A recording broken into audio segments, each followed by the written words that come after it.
Episode में देखा था कि गोचंग ने एक और बंदे की बलि चढ़ा दी थी। इसीलिए एपिसोड की शुरुआत में हम लोग जाओ के क्लैन वालों को देखते हैं जो उसे ढूंढने की कोशिश कर रहे थे, लेकिन बेइंतहा ढूंढने के बावजूद उसे उसकी बॉडी नहीं मिलती है। और तभी एक बंदा उन्हें बुलाता है तो फिर उन्हें जाओ की बॉडी मिलती है जो कि पूरी अधमरी हालात में थी, जैसे कि उसकी सारी एनर्जी को चूस लिया गया हो। अब ये लोग फैसला करते हैं कि इन्हें जाओ को इंसाफ दिलाना पड़ेगा और इनका सबसे पहला संदिग्ध यानी कि सस्पेक्ट सुकिंग बनती है, क्योंकि वही आखिरी बार जाओ के साथ देखी गई थी। अब ये लोग भागते हुए संदिग्ध के पास जाते हैं और उसे पकड़ लेते हैं। हालांकि सुकिंग साफ मना करती है कि उसके साथ क्या हुआ उसके बारे में उसे कुछ भी नहीं पता है, और वो उनसे कहती है क्या तुम्हारे पास कोई सबूत भी है, जिसपे तुम लोगों को तो पता ही है कि ताकतवर लोगों के कहे गए शब्द ही सबूत बन जाते हैं। वैसा ही यहाँ पे हो रहा था। वह भी बात को बहुत ज्यादा बढ़ता हुआ देख के सुकिंग की ट्विन सोल बाहर निकलती है, जो कि उसे कहती है कि यहाँ पे मास्कर मचा दो, जो हत्थे चढ़े उसे मार दो, जिसके बाद हम लोग यहाँ से भाग निकलेंगे। अब उसी टाइम पे वहाँ पे उनकी होली एकेडमी का एक सीनियर डिसाइपल आता है, जो कि सुकिंग से कहता है कि उसके अंदर डिमोनिक सक्सेसर के लक्षण देखे गए हैं, इसीलिए वो उसको ऐसे ही जाने नहीं दे सकता है जब तक वो अपनी इनोसेंस को प्रूफ नहीं कर देती है। वह भी सुकिंग को इसे घंटा फर्क नहीं पता था और साफ मना कर देती है, लेकिन उसी टाइम पे वो सुनिए सुकिंग के ऊपर अटैक कर देता है, जिसको सुकिंग मुश्किल से ही रोक पा रहे थे क्योंकि उसकी कल्टीवेशन बहुत ज्यादा थी।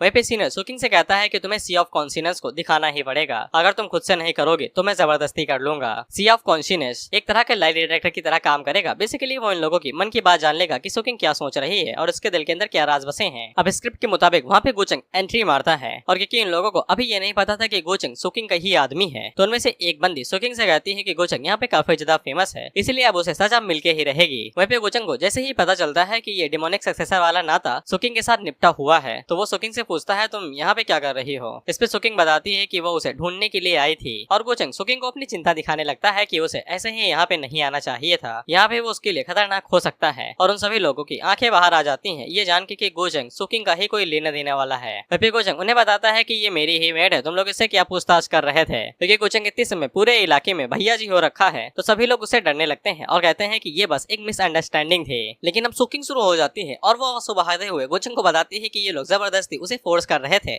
और इसे डिमोनिक सक्सेसर बनाए दे रहे हैं, जबकि उसने कुछ किया ही नहीं है, और जबरदस्ती उसकी सी ऑफ कॉन्शियस के ऊपर इन्वेस्टिगेट करना चाहते थे। अब ऐसे उन लोगों की फट जाती है और वो लोग कहते हैं कि ये बस एक गलतफहमी है, उन्हें ये नहीं पता था कि वो गोचंग की मेड है। फिर गोचंग आगे से कहता है कि ये किस तरह की बकवास है, अगर कोई मुझसे नाता रखता है तो ये सब कुछ गलतफहमी है। इसके बाद वो सुकिंग से कहता है कि अपना सी ऑफ कॉन्शियस रिलीज करो। वह फिर ट्विन सोल तो मना करती है, लेकिन सुकिंग गोचंग का कहना कहाँ टाल सकती थी और वो अपने कॉन्शियस को रिलीज कर देती है। और गोचंग उन लोगों से कहता है कि आओ और आके इन्वेस्टिगेट कर लो, लेकिन वो सभी लोग मना कर देते हैं, क्योंकि उन्हें अच्छे से पता है कि गोचंग के आसपास रहने वाले लोग कभी भी डिमोनिक सक्सेसर से कोई भी नाता नहीं रख सकते हैं। वहीं पे गोचंग भी अपनी पावर को रिलीज करते हुए उन्हें धमकाता है और कहता है कि अगर ये सच में कोई डिमोनिक सक्सेसर से नाता रखती है तो मैं इसका हिसाब खुद कर दूंगा, लेकिन अगर इसका कोई फायदा उठा के उसे बुली करने की कोशिश करता है तो वो उन लोगों को बहुत ज्यादा मारेगा। अब इसके बाद गोचंग सुकिंग को लेता है और वहाँ से तुरंत खिसक लेता है। अब इसके बाद हम लोग सुकिंग और गोचंग को देखते हैं, जहाँ पे सुकिंग गोचंग का कपड़ा पकड़ लेती है और उसे कुछ कहना चाहती थी। वो गोचंग को बताती है कि उसने गोचंग से झूठ बोला है। गोचंग पूछता है किस बारे में। इसपे सुकिंग बताती है कि ये झूठ कि वो यहाँ पे उसे ढूंढने के लिए आई थी। इसपे गोचंग उसे कहता है कि तुम्हारा शुरुआत से ही इरादा मुझसे मिलने का नहीं था। इसपे सुकिंग आगे से कहती है कि मुझे पता है कि मैं तुम्हारे दिल में कोई भी जगह नहीं रखती हूँ, और वैसे भी तुम्हारे इर्द गिर्द तो सेलेस्टियल बीटी घूमती रहती है, तो फिर मेरी क्या ही औकात है। इसपे गोचंग सुकिंग की ठुड्डी पकड़ता है जस्ट लाइक अ रोमांस, और उससे कहता है कि तुम कब इतना ज्यादा एरोगेंट और बोल्ड हो गई कि मेरे खिलाफ इस तरीके से बोलने लगी, शायद से मुझे तुमसे निपटना चाहिए। इसपे सुकिंग खुद ही चिपकते हुए कहती है कि हाँ मुझसे निपट लो, जिससे गोचंग हैरान होता है कि इसे क्या हो गया। वहीं पे ट्विन सोल सुकिंग से कहती है कि उसके इतने करीब मत जाओ, नहीं तो वो तुम्हें बर्बाद कर देगा। जिसपे सुकिंग भी लाइक मैं बर्बाद होना चाहता हूँ। बेबी गोचंग सुकिंग से अपने पैर मोड़ लेता है और उसे कहता है कि तुम कब इस तरीके से चीजें सीखने लगी, मुझे ये सब कुछ सहन नहीं होता है, तुम तो बिल्कुल मुझे बहुत ज्यादा परेशान करने लगी हो। और ट्विन सोल उसके ऊपर हंसने लगती है, ये कहते हुए कि देखा कदम बढ़ाया लेकिन इसके बावजूद जोकर की तरह तुम्हें रिजेक्ट कर दिया। अब सुकिंग को इसे गुस्सा आ जाता है और वो डायरेक्ट गोचंग से पूछ लेती है कि अगर मैं डिमोनिक सक्सेसर हूँ तो तुम मेरे साथ क्या करोगे। इसे ट्विन सोल हैरान होती है, जिसपे गोचंग सीरियस होकर कहता है डिमोनिक सक्सेसर, और गोचंग उसे कहता है कि बिल्कुल मैं तुम्हें मार दूंगा ताकि मैं तुम्हें रोक सकूं लोगों को नुकसान पहुंचाने से। अब इसे सुकिंग अपनी मुट्ठियां भींच लेती है। मैं ये सब कुछ इसलिए एक्सप्लेन कर रहा हूँ ताकि तुम समझ सको कि सुकिंग को कितना बुरा लग रहा है। और वो मुस्कुराते हुए गोचंग से कहती है कि वो बहुत ज्यादा हार्टलेस है, लेकिन इसके बावजूद गोचंग से हाथों मरने से कोई भी इतनी बुरी बात नहीं है। लेकिन गोचंग उसके कंधे पे हाथ डाल लेता है और उससे कहता है कि तुम्हें मारने के बाद मैं इस कनेक्शन से भाग नहीं पाऊंगा, शायद से मुझे तुम्हें बाद में कंपनी देनी पड़ेगी। बेशर्मी देख रहे हो इसकी, ये सुकिंग से आसान शब्दों में कह रहा है कि तुम्हें मारने के बाद मैं तुम्हारे बिन जी न पाऊंगा और मैं खुद को भी मार लूंगा। वहीं पे गोचंग की इस बात से उसका दिल फिर से बहल जाता है और वो फिर से गोचेंग पे फिदा हो जाती है। अब इसके बाद हम लोग डीमन रियलम को देखते हैं जहाँ पे एक और बंदा रिकार्नेट होने वाला था। हम देखते हैं कि वो चिल्लाते हुए उठता है, ईशाओ तो मुझे नहीं मार सकती। उसी पे उसकी सर्वेंट उसे कहती है कि वो इस तरीके से एम्प्रेस का नाम नहीं चिल्ला सकता है, अगर किसी ने सुन लिया तो फिर उसकी बोटियां उड़ा दी जाएंगी। वो बंदा अपनी सर्वेंट से पूछता है कि मैं हूँ कौन और मैं कहाँ पे हूँ। अब इसके बाद हमें थोड़ी सी जानकारी मिलती है, दरअसल इसका नाम जू बुफान है जो कि डीमन एम्परर का सगा बेटा है और इसकी बचपन की दिलरुबा ने इसे मार दिया था, जिसके बाद ये यहाँ पे सीम नीम के साथ दोबारा रिकार्नेट हो गया। और हाँ, अब इसकी बचपन की दिलरुबा डीमन रियलम की महारानी बन चुकी है। अब इसके बाद वो अपनी सर्वेंट से कह देता है कि किसी को बताना नहीं कि मैं जाग उठा हूँ, नहीं तो दोनों की कब्र एक साथ अगल बगल में खोदी जाएगी। वहीं पे वो अपने मन के अंदर सोचता है कि 6000 सालों में इतना सब हो गया है, मेरे दिलरुबा ने मुझे क्यों मार दिया, मुझे इस बारे में काफी अच्छे से इन्वेस्टिगेट करना पड़ेगा। और वो अपने मन के अंदर यही सोचता है कि तुम मेरी पिछली जिंदगी की दिलरुबा थी लेकिन इस जिंदगी में नहीं। अब इसके बाद हमें छोई मॉचल अकेडमी को दिखाया जाता है। ये वही अकेडमी है जहाँ पे सब कोई जाने के लिए बैटलफील्ड के अंदर कूद रहा था। वहीं पे कई सारे लोग थे जो कि यही उम्मीद लगाते हुए आ रहे थे कि यहाँ पे आ जाने के बाद ये लोग कम से कम हेवनली गॉड रियलम को अचीव ही कर लेंगे। अब इसके बाद हम लोग एक बंदे को देखते हैं जिसकी उम्र 50 साल थी। अब ये फिर भी अकेडमी के अंदर आया हुआ था जबकि एज इतनी नहीं होनी चाहिए थी, इसीलिए एल्डर उसके ऊपर चिल्लाता है और उसे कहता है कि भाग जाओ यहाँ से, तुम्हारी किस्मत अच्छी है कि मैं इतने गुस्से में नहीं हूँ, नहीं तो तुम्हारी मैं हड्डियां तोड़ देता। वहीं पे वो बंदा वहाँ से जाता तो है लेकिन बेइज्जती करते हुए कि ये घटिया अकेडमी एक बंदे को नहीं ले सकती है, और साथ ही में वो अकेडमी के अंदर थूक भी देता है। अब इससे एल्डर को आ जाता है गुस्सा और वो उसके ऊपर अटैक करते हुए कहता है कि साला तुमसे कितने कहा कि तुम यहाँ पे विमल खा के थूक सकते हो, और वो उसे दुनिया से ही मिटा देते हैं। अब इसी लफड़े के बीच में हम दो भाई बहनों को देखते हैं जिनमें से बड़े भाई का नाम था किंग लैन और छोटी बहन का नाम था किंग शाओई। वहीं पे शाओई ये चीज के देख के काफी ज्यादा घबरा जाती है कि ये लोग अकेडमी के अंदर थोड़ी सी बहस करने पे भी साला दुनिया से मिटा देते हैं, और वो डर के मारे यहाँ से वापस जाना चाहती थी। हालांकि लैन उसे कहता है कि उसके पास अच्छा टैलेंट है, इसीलिए उसे पक्का अकेडमी के अंदर पोजीशन मिल जाएगी जिससे वो लोग अपने ग्रैंडपा का भी बदला ले पाएंगे। खैर वो लोग इसी बारे में सोच रहे थे कि उसी टाइम पे वहाँ पे गोचेंग आता है जो कि अपने ड्रैगन के साथ आया था, और मैंने पहले नहीं बताया लेकिन गोचेंग का ड्रैगन बहुत बड़ा है। वहीं पे गोचेंग जैसे ही वहाँ पे आता है तो वो डायरेक्ट एल्डर से जाके बात करता है और एल्डर उसे तुरंत अंदर जाने को कहते हैं एक्सेशन के तौर पे, क्योंकि गोचेंग की क्वालिटीज हर किसी को ही पता है। तो फिर गोचेंग भी शुक्रिया कह के साइड में आ जाता है। सोकिंग उसे पूछती है कि वो लोग अंदर क्यों नहीं जा रहे हैं, तो गोचेंग बताता है कि जरा देखने तो दो, यहाँ पे कुछ लोगों के पास कमाल का टैलेंट हो सकता है। अब इसके बाद हम लोग लैन और साओई को देखते हैं जिसको एल्डर बिल्कुल भी पसंद नहीं करते हैं। बेसिकली साओ काफी छोटी थी और उसके पास कल्टीवेशन का कोई भी टैलेंट नहीं था, यहाँ तक कि उसने शुरुआत भी नहीं की थी। वह भी लैन के पास कल्टीवेटेड करने के लिए स्पिरिचुअल रूट ही नहीं थे। हालांकि लैन उनसे कहता है कि उसकी बहन काफी ज्यादा शक्तिशाली है, लेकिन एल्डर इस बात को बिल्कुल भी एक्सेप्ट नहीं करते हैं। लेकिन लैन अपनी जिद पे अड़ा रहता है कि हमें एक्सेप्ट कर लिया जाए। अब एल्डर को इसे गुस्सा आ जाता है और वो उन दोनों को भी मिटाने वाले थे, लेकिन गोचेंग उन्हें रोक लेता है और गोचेंग अपने पॉइंट्स को उनके साथ शेयर करने वाला था। अब इसे लोगों के पास पॉइंट आ जाएंगे और गोचेंग के साथ होने से ये लोग अकेडमी के अंदर जा सकते थे। हालांकि एल्डर उन्हें मना करता है कि इनको ऐसे मत एक्सेप्ट करो, इनके पास टैलेंट नहीं है। इस पे गोचेंग आगे से बताता है इनके पास टैलेंट भले ही ना हो लेकिन इनके पास डिटर्मिनेशन है, यानी कि जुनून, और गोचेंग को ये जुनून पसंद आया है। वहीं पे इसके बाद हमें साओई की लक वैल्यू दिखाई जाती है और यही है वो जुनून जो गोचेंग को पसंद आया है। वहीं पे वो दोनों भाई बहन गोचेंग को अपना भगवान मान लेते हैं और उससे कहते हैं कि वो उसे कंपनसेट जरूर करेंगे जो गोचेंग ने उनके ऊपर एहसान किया है। गोचेंग अच्छा भला बंदा बनते हुए कहता है कि मेरे सामने घुटने टेकने की जरूरत नहीं है। वहीं पे गोचेंग मुस्कुराते हुए कहता है कि अरे अरे ये सब कुछ करने की जरूरत नहीं है। लेकिन उसी टाइम पे वहाँ पे एक फेमस एल्डर आते हैं और इनको तुमने पहले देखा होगा और इनका नाम हमें पता चलता है तो ये एल्डर ली है, और ये जो चेकिंग कर रहा था टेस्टिंग ये एल्डर वैंग है। वहीं पे वो गोचेंग की तरफ देखता है तो गोचेंग उसे ग्रीट करता है, लेकिन वो गोचेंग को इग्नोर करते हुए उन दोनों भाई बहनों के पास जाता है और छोटी बहन को टच करते हुए बताता है कि इसके पास डिमोनिक बॉडी है, साथ ही में इनके पास सिकोंग फैमिली की कोई पावरफुल स्किल भी थी जो कि बताई जाती है। वहीं पे गोचेंग भी आगे से नौटंकी करते हुए कहता है कि मुझे तो लगा था कि ये बेचारे गरीब बच्चे हैं तो मैं इनकी मदद करने के लिए आगे बढ़ा।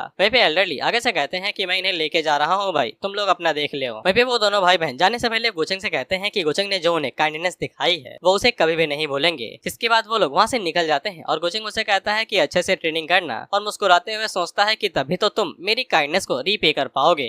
अब गोचेंग यहाँ के बाद डायरेक्ट सीधा रेंगते हुए अकेडमी के पास जाता है ताकि वो एल्डर्स को ग्रीट कर सके। वहीं पे एल्डर्स को जैसे ही पता चलता है कि गोचेंग उनसे मिलने के लिए आया है तो वो सभी आपस में बात करते हुए कहते हैं कि वो यहाँ पे क्या लेने के लिए आया है। इस पे एल्डरली आगे से बताते हैं कि उसने उन्हें उन दोनों बच्चों के साथ भी देखा था और वो काफी ज्यादा अच्छा है और उसकी पर्सनैलिटी काफी ज्यादा सही है। इस पे एक एल्डर आगे से कहता है कि उसने अपनी छोटी बहन की हड्डियां खींच के बाहर निकाली है, तुम्हें किस एंगल से लगता है कि उसकी पर्सनैलिटी अच्छी होगी। अब इसके बाद गोचेंग अंदर आता है, उन सभी लोगों को ग्रेड करता है और वहाँ के दबदबे की वजह से भी गोचेंग को ज्यादा परेशानी नहीं होती है और उन्हें समझ में आ जाता है कि गोचेंग के पास अच्छी कल्टीवेशन है। वहीं पे एक एल्डर किताब के पीछे से कहते हैं कि कुछ बकने के लिए आए हो तो बक दो और तुरंत निकल लो। इस पे गोचेंग आगे से कहता है कि एल्डर लिसुई आप तो इमोर्टल अकेडमी में कुछ ज्यादा ही बेहतर कर रहे हैं, ऐसा लगता है कि दोस्त इमोर्टल पैलेस आपको अच्छे से ट्रीट नहीं करता है। इस पे एल्डर लिसुई उसे कहते हैं कि दफा हो जाओ, कोई जरूरत नहीं है। अब इसके बाद गोचंग आगे से नौटंकी करने लगता है कि वो तो दोइस्ट पैलेस का सक्सेसर है और वो तो अपने कॉमरेड्स, अपने फेलो डिसाइपल और हर किसी की मदद करता है। वो क्या इतना ज्यादा बुरा है? जिसके बाद वो अपनी सभी अच्छाइयाँ एक एक करके गिनवाने लगता है। जिस पे एल्डर उसे कहते हैं कि फालतू की बकवास नहीं, क्या लेने के लिए आए हो वो बताओ और चुपचाप चले जाओ। इस पे गोचंग अपने पास ही वही पेटल यानी कि पत्ती बाहर निकालता है जो कि याओताओ ने दी थी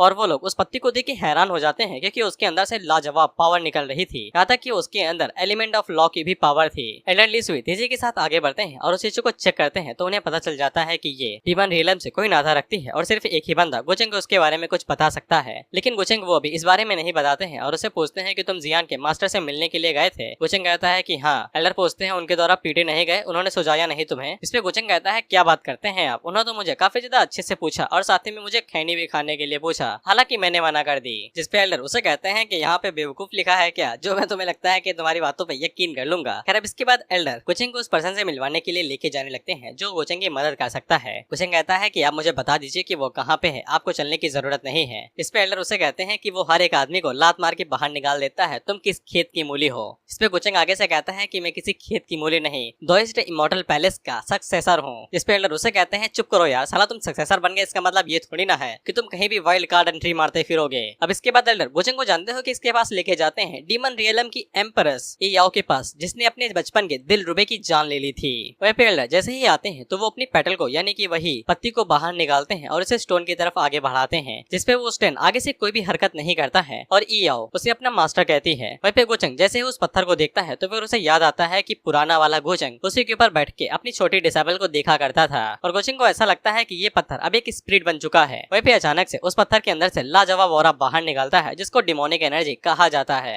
अब इसके बाद हम लोग देखते हैं कि उस पत्थर से या फिर किसी भी चीज से एक बंदा बाहर निकलता है जो कि कहता है पुराने दोस्त तुम अभी तक सरवाइव कर गए लेकिन मुझे बाकी चीजें अब याद नहीं आ रही हैं। वहीं पे याओ उसे पूछती है क्या तुम ठीक हो, जिसपे वो बंदा कहता है कि हाँ मैं ठीक हूँ। वहीं पे वो टकला वाला बंदा जो पत्थर से निकला था वो कहता है कि मैं पूछ सकता हूँ कि ये पर्सन के पास ये टोकन यानी कि पत्ती कैसी है। लेकिन जैसे ही वो गोचंग की तरफ देखता है तो फिर उसकी आंखें फट जाती हैं क्योंकि भाई साहब को गोचंग के अंदर पुराना वाला गोचंग दिखाई देता है जो धर हरामी है। इससे वो टकला वाला बंदा काम के पीछे गिर जाता है और कहता है कि डीमन एम्परर अभी तक मरे नहीं है। याओ भी गोचंग की तरफ हैरानी से देखती है जिसपे गोचंग एकदम शकल बना के कहता है क्या कभी मर्द नहीं देखा क्या। वहीं पे एल्डर इस मौके का फायदा उठाते हुए अपनी पावर को रिलीज करते हैं और कहते हैं डिमोनिक एम्परर अभी तक नहीं मरा, क्या इस कमीने का उससे कुछ लेना देना है। वहीं पे गोचंग को पता चल जाता है कि एल्डर लिसुई इसी बात का फायदा उठा के उसे निपटाना चाहते हैं। अब इसके बाद ये टकला बंदा उठता है और कहता है कि भले ही ये दोनों दिखने में सेम है लेकिन मास्टर अलग थे, बस इनके पास एक जैसा ऑरा है। इसके बाद वो बंदा अपना नाम बताता है तो इसका नाम है ओल्ड रॉक। वहीं पे ओल्ड रॉक गोचंग से पूछता है क्या ताओ याओ ने तुम्हें मुझे ढूंढने के लिए बोला। इस पे गोचंग बताता है कि हाँ, ताओ याओ ने मुझे बताया कि मेरी बॉडी के साथ जो गड़बड़ है शायद से वो आप मुझे ठीक करने में थोड़ी सी मदद कर सके। इस पे ओल्ड रॉक आगे से बताता है कि उसे खुद ही यकीन नहीं है कि वो ऐसा कर सकता है। ताओ को शायद ऐसा लगा होगा कि वो मदद कर सकता है इसलिए क्योंकि वो डिमोनिक एनर्जी से बिल्कुल भी इफेक्ट नहीं होता है और न ही कंट्रोल होता है, जबकि इसके बावजूद उसने अपने मास्टर के खून के दिल से खुद को भिगाया है। ओल्ड रॉक आगे बताता है कि शायद से ताओ याओ को भी याद नहीं है कि वहाँ पे क्या हुआ था। ओल्ड रॉक आगे बताता है कि गोचंग जैसे भी कई सारे लोग पैदा होते हैं लेकिन उनमें से गोचंग की तरह कोई भी एक्सेप्शन यानी कि अपवाद, हिंदी में यही मतलब है। अब ये अपवाद की मीनिंग समझते जाओ, तुम्हारे दादा गरीब तुम्हारे पापा गरीब लेकिन तुम अमीर बनोगे, इसको कहते हैं एक्सेप्शन, हिंदी में अपवाद। वहीं पे ओल्ड रॉक गोचंग को बताता है कि ये प्रॉब्लम दूसरे के हाथों सॉल्व नहीं होगी, सिर्फ तुम्हें खुद की मदद कर सकते हो, दूसरा कोई नहीं। जिसमें गोचंग मन में सोचता है कि मुझे मदद चाहिए भी नहीं, बस तुम मेरे ऊपर थोड़ी सी दया खाओ, बस मुझे उसी की जरूरत है। वहीं पे गोचंग आगे से अजीब सी लाइन कहता है कि हमने पहले कभी एक दूसरे को देखा है कहीं, क्योंकि उसे ओल्ड रॉक से कुछ अजानी पहचानी सी फीलिंग हो रही है। इस पे ओल्ड रॉक आगे से कहता है काइंडशिप, वो भी मेरे साथ। अब गोचंग की ये वाली लाइन काफी ज्यादा फनी है, तुम्हें अभी समझ में नहीं आएगी, जब समझाऊंगा तब आएगी। गोचंग आगे से बताता है कि उसे एक अजीब सी हैबिट है जेड स्टोन के ऊपर बैठने से। उसे ऐसा लगता है कि अगर वो ऐसे बैठ के कल्टीवेट करेगा तो उसे अच्छी फीलिंग मिलेगी। उसने कई सारे जेड स्टोन ट्राई किए लेकिन उसे मजा नहीं आया, लेकिन उसने एक तरह का जेड ट्राई किया जो काफी ज्यादा मजेदार था। शायद से उसे लगता है कि ये ओरिजिनल फॉर्म उसी के रॉक से ली गई है। तुम्हें तो पता ही ना कि ओल्ड रॉक पहले पत्थर था। गोचंग आगे से कहता है कि मैं आपकी बेइज्जती नहीं कर रहा, लेकिन किसी तरीके से मुझे आपसे कोई काइंडशिप फील हो रही है। अब तुम गोचंग की सेंस देखो, उसे ये काइंडशिप यानी कि जान पहचान वाली फीलिंग इसलिए महसूस हो रही है क्योंकि वो जब भी कल्टीवेट कर रहा था तो वो अपनी तशरीफ एक पत्थर के ऊपर रखता था। जिसपे ओल्ड रॉक आगे से कहता है कि शायद से ये भाग्य हो सकता है और वो गोचंग को बताता है कि वो ये जगह छोड़ के जा तो नहीं सकता है लेकिन कई सारे मामलों में वो उसकी मदद कर सकता है। बेसिकली गोचंग ने इसका भी एहसान ले लिया है। वहीं पे गोचंग अपने मन के अंदर सोचता है कि ओल्ड रॉक ने जो उसे चीजें बताई हैं उसके मुताबिक तो सूकिंग ही यहाँ पे डिमोनिक इनहेरिटर है यानी डिमोनिक सक्सेसर। तो फिर इसका मतलब ये हुआ कि गोचंग खुद में ही एक डिमोनिक एम्परर है।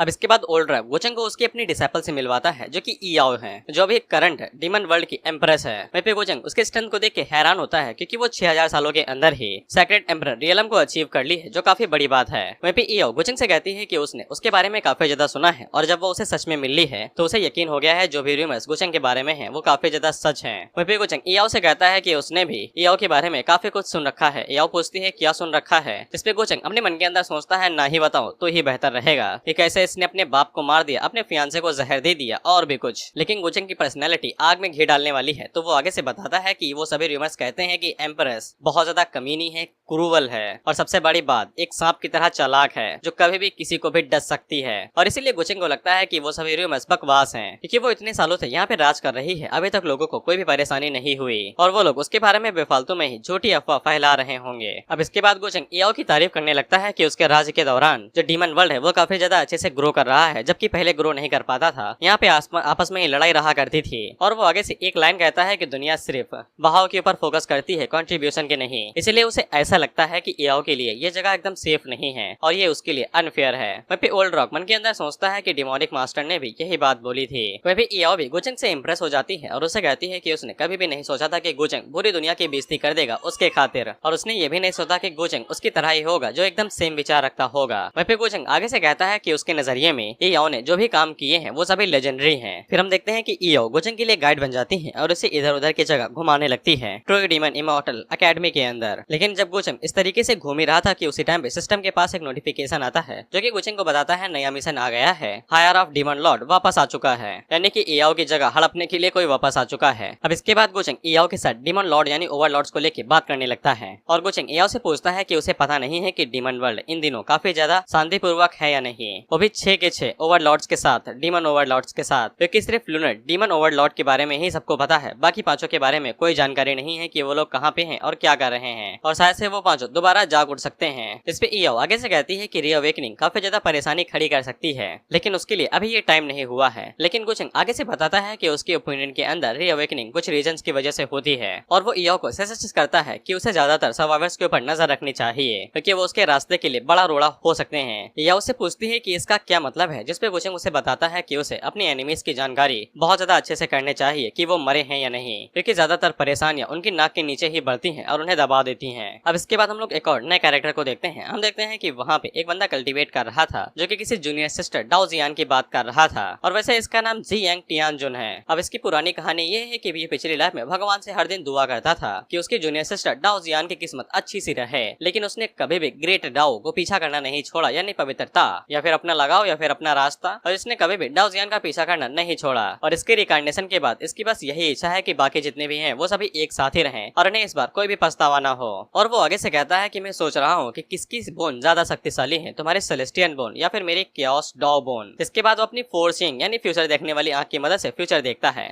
तो फिर उसे दिखाई देता है कि जियान को किसी ने बांध रखा था जो उसकी बॉडी के चीथड़े उड़ा रहा था। हाँ, डाओ जियान ही जियान है। और वह टियानजुन ये फ्यूचर देख के हैरान हो जाता है क्योंकि जियान के कैरेक्टर और टैलेंट के साथ उसकी लाइफ इस तरीके से तो खत्म नहीं होनी चाहिए और बेशक इस लाइफ को खत्म करने वाले हमारे गोचंग भाई साहब ही थे। और जब वो वहाँ पे गोचंग को देखता है तो वो भाई काफी ज्यादा हैरान हो जाता है और उसे पता चल जाता है कि गोचंग कोई अच्छा इंसान नहीं है, वो बस बाहर वालों के सामने ही अच्छा बनता है। असल में वो एक हार्टलेस क्रूवल इंसान है जिसने अपनी बोन तो वापस कर दी थी जियान को, लेकिन बस एक मजाक के तौर पे। वहीं पे गोचंग फोर्थ वॉल ब्रेक करते हुए कहता है इंटरेस्टिंग। इसे टियानजुन की तीसरी आंख को पीरियड्स आ जाते हैं और उसकी आंख से खून बहने लगता है और वो आगे से कहता है क्या उसने मुझे फ्यूचर में पता लगा लिया, ये तो नामुमकिन है। और टियानजुन को समझ में आ जाता है कि गोचंग से मिलना किसी खौफनाक मंजर से कम नहीं होगा और रिमर्स उसके बारे में जैसा कहते हैं वो वैसा बिल्कुल भी नहीं है, वो एक मॉन्स्टर है और उसे गोचंग से संभल के रहना पड़ेगा। अब इसके बाद हम लोग लैन और सावी को देखते हैं जहाँ पे सावी अपने बड़े भाई से पूछती है कि उसके पास किस टाइप की फिजिक है, जिसपे लैन उसे कहता है कि उसे ज्यादा सोचने की जरूरत नहीं है, बस उसे इतना समझना है कि उसके पास कमाल का टैलेंट है और हर एक एल्डर उसे अपने डिसाइपल बनाना चाहता है। लेकिन सावी आगे से कहती है कि उसे ऐसा लगता है कि एल्डर्स उसे डिसाइपल नहीं बल्कि एक आइटम के तौर पे देखते हैं और वो बिल्कुल भी कल्टीवेट नहीं करना चाहती है क्योंकि कल्टीवेशन की दुनिया काफी ज्यादा क्रूवल है। जिसपे लैन आगे से कहता है कि ये उसकी गलती है जो उसे प्रोटेक्ट नहीं कर सकता है और उसे इतनी चिंता भरी जिंदगी दी। लेकिन सावी आगे से कहती है कि उसकी गलती नहीं है और वो लैन से कहती है कि उसे ऐसा लगता है कि अगर वो एल्डर वहाँ पे ना आता तो वो दोनों गोचंग को फॉलो करते और उसे ऐसा लगता है कि गोचंग बाकी लोगों से अलग है इस पे लैन उसे कहता है कि चैंग उनके नाम को भी याद नहीं रखेगा, वो बाकियों से बहुत ज्यादा अलग है। और वो सावी से कह देता है कि उसके बारे में सोचना बंद कर दो, वो हमसे काफी ज्यादा अलग है और वो हम दोनों ही दूसरी दुनियाओं में रहते हैं। लेकिन सावी वहाँ से भागते हुए चली जाती है, ये कहते हुए कि वो गोचंग को रीपे जरूर करेगी। वहीं पे लैन मन के अंदर सोचता है कि अगर वो लोग पावरफुल होते तो फिर उन्हें दूसरों से दया की भीख मांगने की जरूरत न पड़ती। इसके बाद वो कमरे के अंदर आता है और अपने पास से एक बाटली बाहर निकालता है जिसके अंदर से अजीब सी पावर रिलीज हो रही थी, और वो अपनी बहन से कहता है कि वो उसे किसी भी कीमत पे अब से प्रोटेक्ट करेगा। अब इसके बाद हम लोग गोचंग को देखते हैं जो कि दोबारा ट्रू इमॉर्टल एकेडमी आ गया था और गेट पे खड़ा था। एलर उसे पूछता है यहाँ पे क्या कर रहे हो भाई। इस पे गोचंग बताता है कि वो अपनी वाइफ का इंतजार कर रहा है। अब इसके बाद हम लोग चूफन को देखते हैं जो एक एल्डर के साथ था और इसने अपनी प्लास्टिक सर्जरी करवा ली है। वहीं पे वो एल्डर चूफन से कहता है कि तुम्हें पिछली बार फंसा दिया गया था, लेकिन तुम्हें इस बार ट्रू इमॉर्टल एकेडमी वापस आ चुके हो और हम तुम्हारे साथ हैं। गोचंग भी अब तुम्हारा कुछ भी उखाड़ नहीं सकता है। वहीं पे हम लोग गोचंग को देखते हैं जिसको पॉइंट्स की मदद से पता चल जाता है कि ये उसका पुराना बलि का बकरा है। वहीं पे चूफन को भी महसूस हो जाता है कि गोचंग शायद से उसके ऊपर नजर रख रहा है। वहीं पे गोचंग को सब कुछ समझ में आ जाता है कि चूफन को अपना लिया गया है, लेकिन उसे घंटा फर्क नहीं पड़ता है कि अगर वो ट्रू इमॉर्टल एकेडमी के एल्डर से मिल जाता है और वो उसके साथ देता है, क्योंकि गोचंग जिसे मारना चाहता है वो उसे मार देता है। अब इसके बाद मिंग वहाँ पे अपने पंछी के ऊपर आती है तो फिर उसे लोगों की बातों से पता चल जाता है कि गोचंग उसके लिए वेट कर रहा था, और वो गोचंग से पूछती है क्या तुम मेरे लिए वेट कर रहे थे। इस पे गोचंग कहता है तुम्हारे अलावा किसके लिए वेट कर सकता हूँ। पीछे से लोग कहते हैं कि हाँ वो विंग के लिए काफी ज्यादा टाइम से इंतजार कर रहा था। वहीं पे गोचंग एल्डर से पूछता है क्या मिंग को भी टेस्ट देने की जरूरत है। इस पे एल्डर कहता है बिल्कुल भी नहीं। वहीं पे मिंग अपने मन के अंदर सोचती है कि आज सूरज पश्चिम से निकला है, ये भड़वा मेरे लिए इंतजार कर रहा था। अब इसके बाद वहाँ पे एक और कैरेक्टर आता है जो कि 900 लायंस है और इसका नाम जी चैन है जो कि golden cicada temple of Buddhist mountain से आता है, और ये भी काफी ज्यादा पावरफुल कैरेक्टर है। और लोगों की बातों से हमें पता चलता है कि गोचंग और जिनचैन दोनों बराबर के ही हैं, लेकिन कौन ताकतवर है इसके बारे में अभी तक किसी को भी नहीं। इसके बाद गोचंग आगे बढ़ता है जो कि जिनचैन को वेलकम करता है। वहीं मिंग से हमें पता चलता है कि जिनचैन ने पिछले दौरान यानी पिछली लाइफ के अंदर एशियन फ्रीक की मदद की थी, उसके ऊपर से डिमोनिक सक्सेसर होने का सबूत मिटाने पे, जिससे गोचंग का पारा बहुत ज्यादा चढ़ चुका था। अब उसके बाद वहाँ पे डीमन बर्निंग अबायस नाम की कोई जगह होगी, वहाँ पे मुसीबतें आने लगी, तो जिनचैन वहाँ पे चला गया ताकि वो ट्रबल का सामना कर सके, और उसके बाद से उसके बारे में कोई भी जानकारी नहीं थी। वहीं पे जिनचैन भी आगे बढ़ता है और गोचंग को ग्रीट करता है, लेकिन उसका जो 900 लायन था वो पता नहीं क्यों मिंग और गोचंग के ऊपर दहाड़ देता है।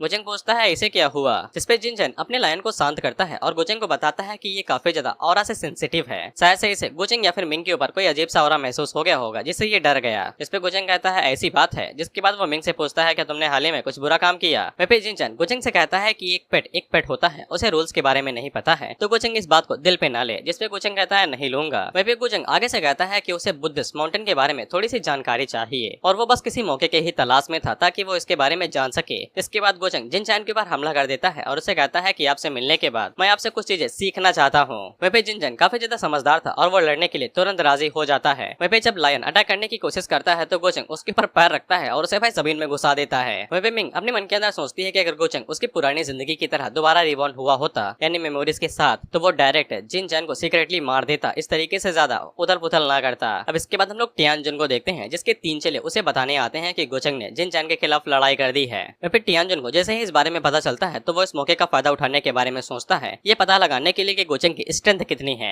अब इसके बाद हम लोग देखते हैं कि गोचंग और जिनचैन दोनों आमने सामने खड़े थे पावर्स को रिलीज करते हुए, और वहीं पे सारी ऑडियंस इकट्ठा हो चुकी थी। गोचंग जिनचैन से कहता है बता जिनचैन प्लीज शुरू करिए, ऑडियंस आ चुकी है। इस पे जिनचैन आगे से कहता है कि अगर उसे लड़ाई करने का इतना ही शौक चढ़ा है तो उसे माफ कर देना। इसके बाद वो अपनी स्पेशल स्किल को एक्टिवेट करता है जो कि बुद्धिस्ट माउंटेन्स की सीक्रेट आर्ट थी, ईस्टर्न इमॉर्टल मंत्रा, जिससे गोचंग एक जगह के लिए कैद हो जाता है। वहीं पे अफवाह ये थी कि ये मंत्रा इतना ज्यादा शक्तिशाली है कि कोई भी इसे आजाद नहीं हो पाता है, और उन्हें ऐसा लगता है कि शायद गोचंग अब हारने वाला है। लेकिन वहीं पे गोचंग अपनी वर्ड की टेक्निक का इस्तेमाल करता है और जिनचैन से कहता है कि यहाँ पे एक फ्लो भी रहता है। इसके बाद गोचंग उसी टेक्निक का इस्तेमाल करते हुए जिनचैन के ऊपर आता है और उसके ऊपर पाम अटैक करता है, लेकिन जिनचैन भी आगे से गोल्डन सिकाडा सेटिंग टेक्निक का इस्तेमाल करता है, जिससे उसकी बॉडी कई सारे बीट्स के अंदर बदल जाती है जो कि लॉकेट की तरह होते हैं। वहीं उनमें से जब कई सारे बीट्स फूटते हैं तो वो कभी सारे क्लोन में बदल जाते हैं जो कि जिनचैन के ही थे, और वो सभी क्लोन गोचंग से कहते हैं कि वो इतनी दूरी से अपनी शायद सारी टेक्निक्स का इस्तेमाल नहीं कर पाएगा। जिसपे गोचंग आगे से कहता है कि यहाँ पे भले ही बहाव नहीं है लेकिन ये बस एक चारा था। इसके बाद वहाँ पे एक तगड़ा धमाका होता है और चारों तरफ से फ्लो बहने लगता है, और उन लोगों को समझ में आ जाता है कि गोल्डन सिसाडा सेटिंग टेक्निक पूरी तरीके से ब्रोकन हो चुकी है। वहीं पे गोचंग बाहर निकलता है जो कि जिनचैन के ऊपर अटैक करता है, इसे जिनचैन भी हैरान हो जाता है। वहीं पे गोचंग जिनचैन से कहता है कि अगर वो अपनी असली ताकत का इस्तेमाल नहीं करेगा तो वो हारा जाएगा, और गोचंग यहाँ पे पावर ऑफ रिकार्नेशन का इस्तेमाल कर रहा था। वहीं पे हमें पता चलता है कि गोचंग ने जब बीट्स को तोड़ने के लिए अपने पिवो को इस्तेमाल किया था, तब कुछ टाइम के लिए उसने टाइम को रोक दिया था और उतनी ही देर में उसने सभी क्लोन्स को हरा दिया था।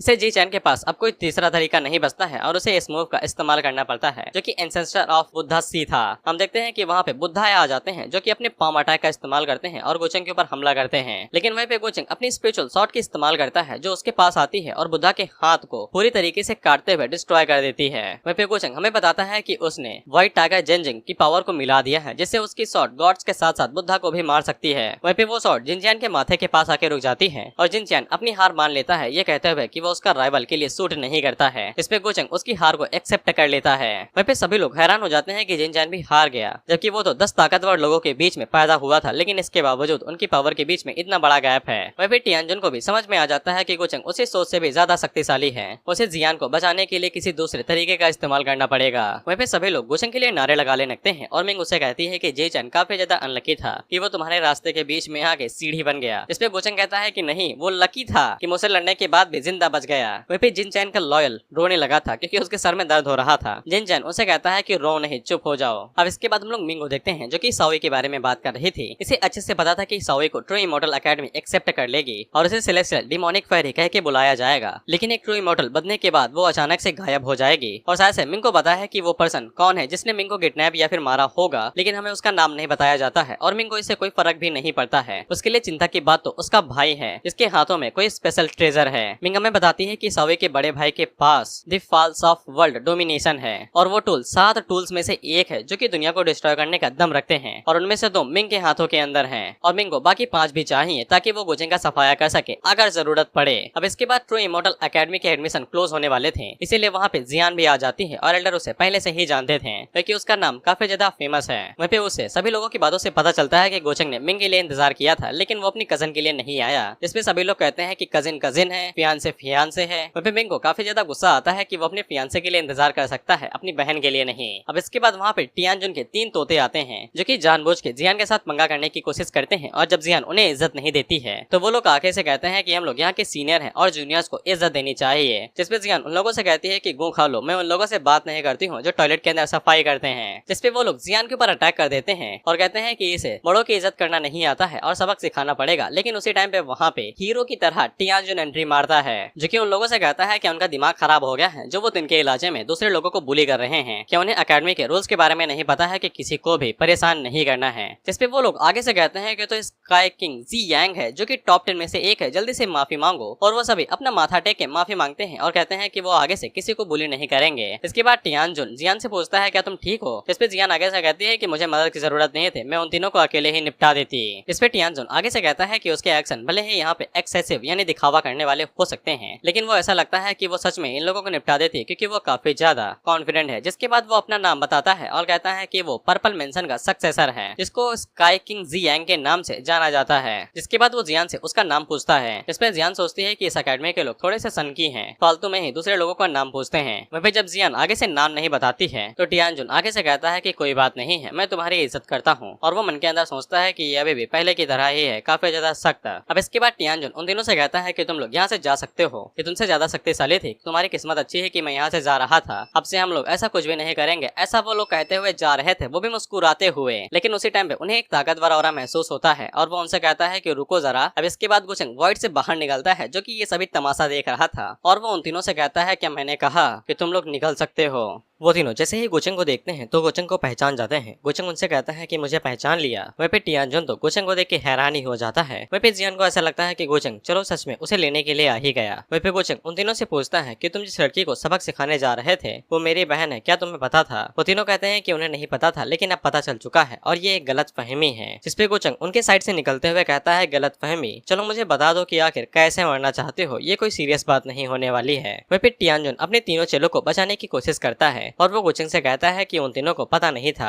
और उन्हें जियान को कोई भी नुकसान नहीं पहुंचाया है और उसने पहले ही उन्हें पनिशमेंट दे दी है। जिसपे गोचंग आगे से कहता है कि उनका ऑरा स्टेबल है और उनके ऊपर बिल्कुल भी खरोच तक नहीं आई है, ये किस तरीके की पनिशमेंट है। तो फिर टियानजुन एकेडमी का सहारा लेते हुए कहता है कि हम सभी यहाँ के एकेडमी स्टूडेंट्स हैं, गोचंग को कम से कम थोड़ा बहुत तो शिष्टाचार दिखाना चाहिए। जिसपे गोचंग उसे कहता है कि शिष्टाचार दिखाओ, क्या उसकी औकात है तुम्हारी। अब इसके बाद गोचंग उन तीनों की साइड पे शॉट्स ले आता है, जिसपे वो लोग घबरा जाते हैं और आगे से कह देते हैं कि जियान हमें आके बचाओ। और वो आगे से चिल्लाने लगते हैं कि इन सभी चीजों का करता था टियानजुन ही है। जिसपे टियानजुन आगे से कहता है कि मैं तुम्हें बचाना चाहता हूँ और तुम लोग मेरे ऊपर ही इल्जाम लगा रहे हो। जिसपे गोचंग तीनों के ऊपर अटैक कर देता है और उनकी बॉडी को वहीं पे डिस्ट्रॉय कर देता है और टियानजुन से कहता है कि ये तीनों तुम्हारे ऊपर ही ब्लेम डाल रहे थे, अब तो ये मरना डिजर्व ही करते हैं। वहीं पे सभी लोग ये देख के हैरान हो जाते हैं कि वो तीनों एक झटके में ही मारे गए और टियानजुन का आगे से मुंह बन जाता है क्योंकि उसकी आंखों के सामने ही उसके चेलों की बलि चढ़ा दी गई। वहीं पे जियान गोचंग से पूछती है कि वो अकेडमी के अंदर ऐसे किसी को कैसे मार सकता है, लेकिन गोचंग उसे चुप रहने को कहता है और पीछे मुड़ के कहता है कि हम सभी अपने पास्ट से सीखते हैं, इसीलिए शायद से कुछ लोगों को अब थोड़ा सा अकल आ जानी चाहिए और वो फ्यूचर में जियान के करीब आने की कोशिश भी ना करें। अब इसके बाद गोचंग जियान के तोते को हटाता है जो आगे से गोचंग को गालियां ही देता है। इसके बाद वो जियान के ऊपर हाथ रखता है और उसे कहता है कि चलो। वह टियानजुन मन के अंदर सोचता है कि जब तक वो कॉन्फिडेंट नहीं हो जाएगा तब तक वो गोचंग से कोई भी पंगा नहीं लेगा। इसके बाद वो गोचंग से कहता है कि एकेडमी का कचरा साफ करने के लिए शुक्रिया। गोचंग कहता है कोई बात नहीं है। अब इसके बाद हम लोग जियान और गोचंग को देखते हैं। वहीं पे जियान गोचंग से पूछती है कि तुमने उन्हें कचड़े की तरह मिटा दिया, क्या एकेडमी के एल्डर्स तुमसे कुछ कहेंगे नहीं? इस पे गोचंग कहता है कि ये एकेडमी सिर्फ उन्हें ही महत्व देती है जो बेहतरीन हो, जो कमजोर या बेसहारा है उनकी यहाँ पे कोई जरूरत नहीं है, चाहो तो रिटायर हो सकती हो। और वो जियान को बताता है कि टियानजुन उसके ऊपर पीछे इसलिए पड़ा था क्योंकि उसका कोई इनप्योर यानी कि गलत मकसद हो सकता है। जिसपे जियान कहती है कि उसके चेहरे पे गंदी मुस्कान देख के मुझे पता चल चुका था वो तुम्हारी तरह ही कोई अच्छा इंसान नहीं है। जिसपे गोचंग उसे कहता है कि ये बात कहने की जरूरत नहीं थी, लेकिन उसे एक बात समझ में नहीं आती है कि वो तो टियानजुन से कभी मिली भी नहीं है, वो उसके सामने ये दिखावा क्यों कर रहा था। जिसपे गोचंग आगे से बताता है कि उसका ये मकसद हो सकता है कि वो तुम्हारा दिल जीत के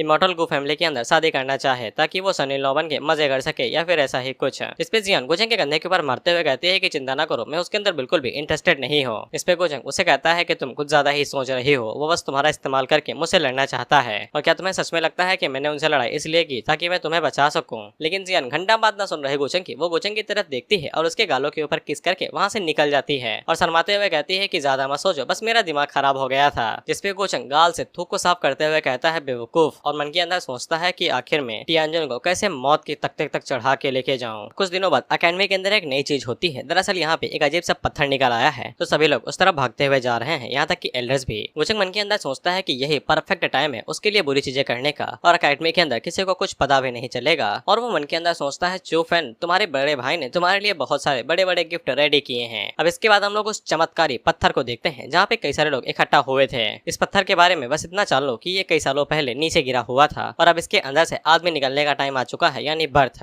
और क्योंकि ये पत्थर 9 हेवन से आया है तो बेशक इसके अंदर से जो भी निकलेगा वो एक ट्रू इमॉर्टल का डिसेंडेंट होगा। अब इसके बाद हम लोग लेडी फिनिक्स नाम की एक लड़की को देखते हैं और उसी की बगल में हम लोग इंगियो और चूफेन के सौतेले या फिर सगे भाई को देखते हैं जो कि उससे पूछता है कि वो इस हेवनली स्टोन के बारे में क्या सोचती है। जिसपे फिनिक्स लेडी आगे से बताती है कि उसे कुछ भी दिखाई नहीं दे रहा है, ये काफी ज्यादा मिस्टीरियस है। तो फिर इंगियो का बड़ा भाई आगे से ताना मारते हुए कहता है कि अफवाह तो ये कहती है कि तुम सेलेस्टियल फिनिक्स के रिकार्नेशन हो, क्या तुम सच में कुछ देख नहीं सकती हो? इसपे लेडी फिनिक्स करारा जवाब देते हुए कहती है कि तुम्हारे घर के अंदर तो इतना बड़ा बवाल हो गया, लेकिन इसके बावजूद तुम्हारे पास टाइम है कि यहाँ पे ये चीज देखने के लिए आ गए। जिससे इंगियो को बड़े भाई को गुस्सा तो आता है, लेकिन पहले उंगली करने की वजह से वो बस इतना ही कहता है कि वो अपने घर का कलेश खुद ही समझ लेगा, उसे ज्यादा चिंता करने की जरूरत नहीं है। अब वहाँ पे स्टोन के अनलॉक होने से पहले कोई औरत बाहर निकलती है जिसको एल्डर तक ग्रीट करते हैं और इसका नाम जिंगियो है और ये लोली है लेकिन उम्र में एल्डर से भी ज्यादा बड़ी है और वो उनसे कहती है कि ज्यादा पोलाइट होने की जरूरत नहीं है। अब इसके बाद जिंगजो बाहर निकलती है और ओल्ड रॉक को ग्रीट करती है। ओल्ड रॉक उसे कहता है कि तुम इतने सालों बावजूद और ज्यादा छोटी होते जा रही हो। इस पे जिंगियो आगे से कहती है टांग खींचना बंद करो, तुम्हें पता है कि मैं इस बॉडी के बारे में कुछ भी नहीं कर सकती हूँ। जिंगियो भी ओल्ड रॉक से यही पूछती है क्या तुम्हें पत्थर के अंदर कुछ दिखाई दिया? जिसपे ओल्ड रॉक आगे से कहते हैं कि उन्हें भी असली ओरिजिन के बारे में घंटा कुछ नहीं पता है। इसके बाद पत्थर के ऊपर क्रैक पड़ते हैं तो काफी ज्यादा एनर्जी रिलीज होती है, लेकिन साला ये पैदा होते हुए भी साम लगा देता है।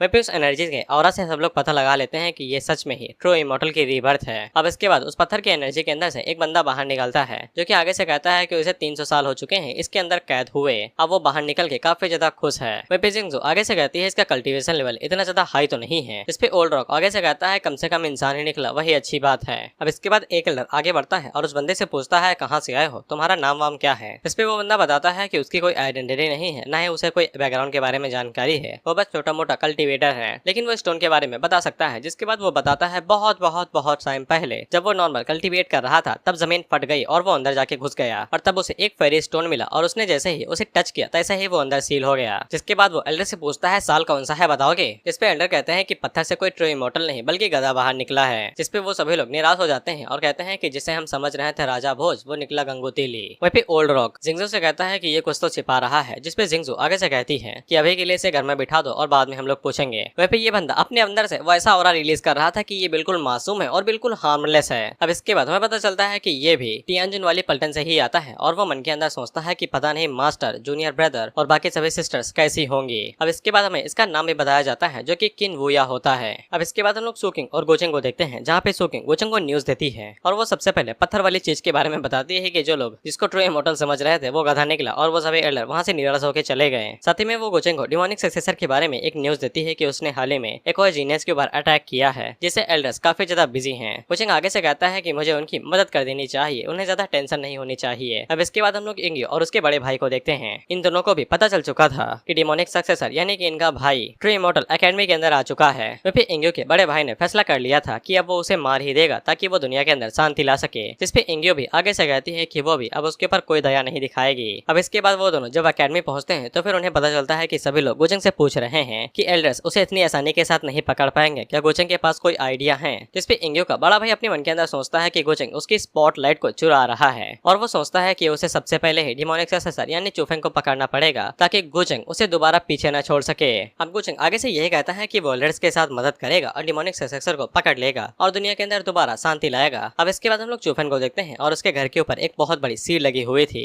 जो किसी काम की है नहीं। वहीं पे एल्डर उसके ऊपर डांटते हैं कि वो लोग एकेडमी के अंदर आए नहीं, कि चूफेन अपने घटिया काम करना शुरू कर दिया। उसे पता होना चाहिए कि यहाँ पे ऐसे कई सारे एल्डर्स हैं जो उन्हें एक झटके के अंदर मार सकते हैं। जिसपे चूफेन आगे से कहता है कि उसे अपनी लिमिट्स के बारे में पता है और वो दोबारा ऐसा कुछ भी नहीं करेगा। तो फिर एल्डर उसे कहते हैं कि कुछ उल्टा सीधा मत करना और वो वहाँ से निकल जाते हैं। वहीं पे हमें पता चलता है कि चूफेन ने एल्डर को अभी तक ये नहीं बताया है कि वो असल में डिमोनिक सक्सेसर नहीं है, नहीं तो एल्डर उसे अभी के अभी ही मार देंगे। और वो आगे से रोनी सी शक्ल बना लेता है और कहता है कि साला मैंने कुछ किया भी नहीं, इसके बावजूद हर कोई मुझे ही तोड़ रहा है, जबकि मैं तो डिमोनिक सक्सेसर भी नहीं हूँ। फिर हम लोग वुया को देखते हैं जिसे पूछताछ करके बाहर छोड़ दिया गया था और उसे अंदाजा लग चुका था कि यहाँ पे क्या चल रहा है। और तभी उसका सामना जुन टियान से हो जाता है और वो दोनों ही एक दूसरे को देख के करण अर्जुन की तरह भाई कह के बुलाते हैं। अब इसके बाद हम लोग देखते हैं कि वहाँ पे एकेडमी का लेक्चर चल रहा था। वहीं पे गोचेंग का तो सर दर्द होने लगता है और वो सोने के बारे में सोच रहा था। वहीं पे गोचेंग का ध्यान खींचती है और उससे पूछती है क्या चुचू और तुम्हारे बीच में कुछ हुआ है, वो तुम्हें ऐसे घूर रही है जैसे कि खा जाएगी। इसपे गोचेंग कहता है कि अपन हैंडसम है इसलिए घूर रही है। जिसपे मैं कहती है नहीं नहीं, वो तुम्हें ऐसे घूर रही है जैसे कि अभी अभी ही निकल जाएगी और कक्कासी की तरह तुम्हारा दिल चुरा लेगी। इसपे गोचेंग बता देता है कि उन लोगों ने पहले ही ह्यूमैनिटीज इंसेक्टर को टपका दिया है, शायद से वो जान गई है कि मैं कौन हूँ और वो बस रास्ता खोज रही है मुझे एक्सपोज करने के बारे में। और गोचेंग मिंग से पूछता है क्या तुम्हें मेरी चिंता हो रही है, देखो चिंता ना करो, वो मेरा कुछ भी नहीं कर पाएगी। जिसपे मिंग कहती है कि मुझे तुम्हारी नहीं उसकी चिंता हो रही है, उसके एक्सप्रेशन कुछ अलग ही बता रहे हैं। जिसपे गोचेंग आगे से कहता है क्या तुम्हें लगता है कि मैंने उसके साथ कुछ किया होगा। जिसपे मिंग अजीब तरीके से कहती है कि मुझे नहीं पता और मुझे जानना भी नहीं है। और गोचेंग आगे से बता देता है कि वो इमॉर्टल पैलेस की सक्सेसर है, मैं उसके साथ करने की कुछ एबिलिटी ही नहीं रखता हूँ। वहीं पे वैंग चूचू से पूछती है कि तुमने कुछ अजीब देख लिया क्या। जिसपे चूचू बताती है कि मैंने कुछ गंदा देखा है और उसके बाद उसकी नजर चूचू के ऊपर पड़ती है और वो मन के अंदर सोचती है कि अगर इन दोनों के बीच में कुछ ना चल रहा हो तो मैं सिट खा लूंगी।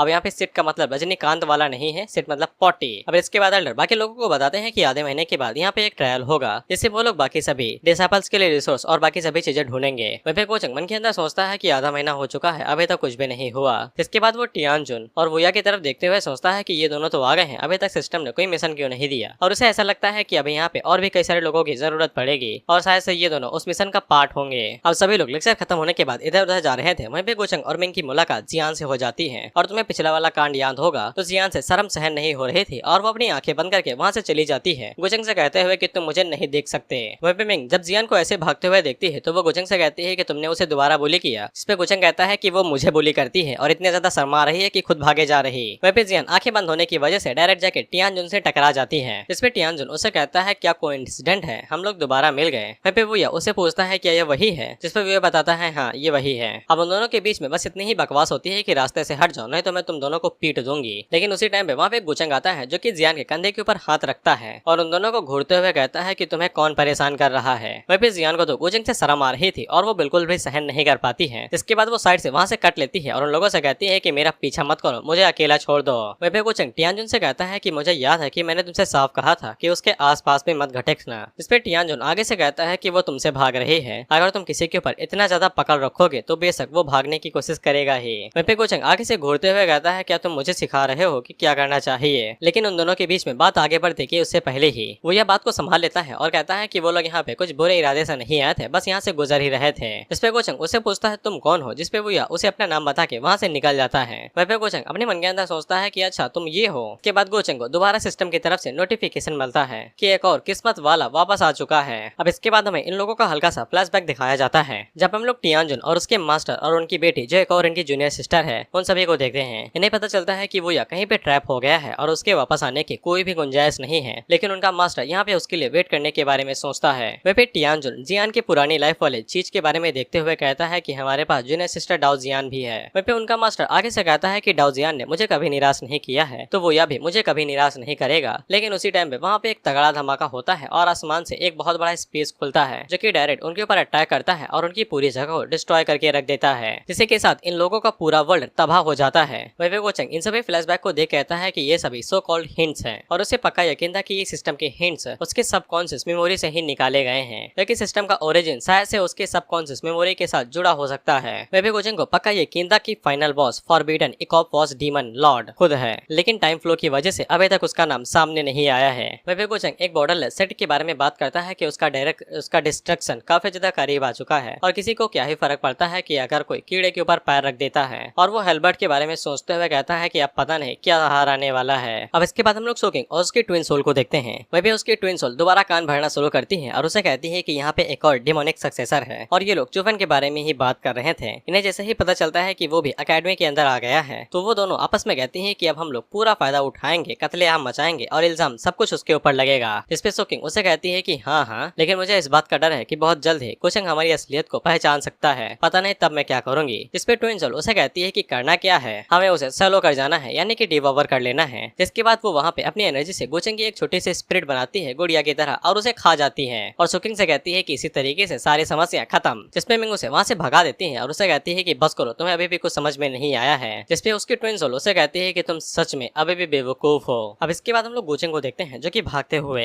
एल्डर्स के पास जाता है और उन्हें ये सलाह देता है कि वो भी डिमोनिक सक्सेसर को पकड़ना चाहता है। वो सभी एल्डर्स गोचंग को इतना ज्यादा कॉन्फिडेंट देखते हैं तो उससे पूछते हैं कि उसके पास कोई प्लान है। जिसपे गोचंग उन्हें बताता है कि उसके पास एक बेहतरीन प्लान है। वो सभी रात के टाइम में पहरा करने के लिए जाएंगे और हर एक डिसाइपल के ऊपर चेक करेंगे कहीं उनके ऊपर अटैक तो नहीं हो रहा है। कई सारे एल्डर्स को लगता है कि ये बहुत ज्यादा टाइम कंज्यूमिंग है, लेकिन उनमें से एक एल्डर जिनका नाम एल्डर मो था और यही चूफन के साथ मिले हुए हैं और वो गोचंग के प्लान के लिए मान जाते हैं क्योंकि वो बिल्कुल भी गोचंग को चूफन के बारे में पता लगने नहीं दे सकते हैं। वह पे गोचंग उन्हें शुक्रिया कहता है उसकी मदद करने के लिए। इस पे एल्डर मो उसे कहते हैं कि वो तो उसकी मदद करना चाहते हैं ताकि कोई भी डिसाइपल खतरे में ना रहे। इसके बाद गोचंग अचानक से वहाँ पे एक अलग प्लान बनाता है और वो एल्डर मो से कहता है कि वो एक अलग जगह देखने के लिए जाएगा और एल्डर मो अलग जगह पे जाएंगे। उन्हें गोचंग का प्लान समझ में तो नहीं आता है, लेकिन वो उसका साथ देने के बारे में सोचते हैं। जिसके बाद वो अलग साइड में चले जाते हैं जिस तरफ चूफन था। वही वो अपने मन के अंदर सोचते हैं कि पता नहीं ये क्या सोच रहा है, लेकिन जब तक चूफन सेफ है तब तक सब कुछ ठीक है। वह पे गोचंग मन के अंदर सोचता है कि आपको मेरी तरफ से एक गिफ्ट मिलने वाला है, पता नहीं वो आपको पसंद आएगा या नहीं आएगा। वही हम लोग सोकिंग को देखते हैं और अभी तक जितने भी कत्ल हो रहे हैं यही लड़की कर रही है और वो दोबारा शिकार पे निकली हुई थी। इसके बाद वो अपनी आवाज को चेंज करती है और सिस्टर चेन बन के, जिसको तुमने कहीं पे भी देखा होगा, वो एक बंदे को बाहर बुलाती है, बेसिकली हवस के चक्कर में दोबारा पे ले जाने वाला था। वहीं पे वो बंदा जैसे सिस्टर चेन के बारे में सोचता है तो हवस के चलते भागते हुए दरवाजा खोलने के लिए चला जाता है, लेकिन जब वो दरवाजा खोलता है तो फिर उसके सामने मौत खड़ी थी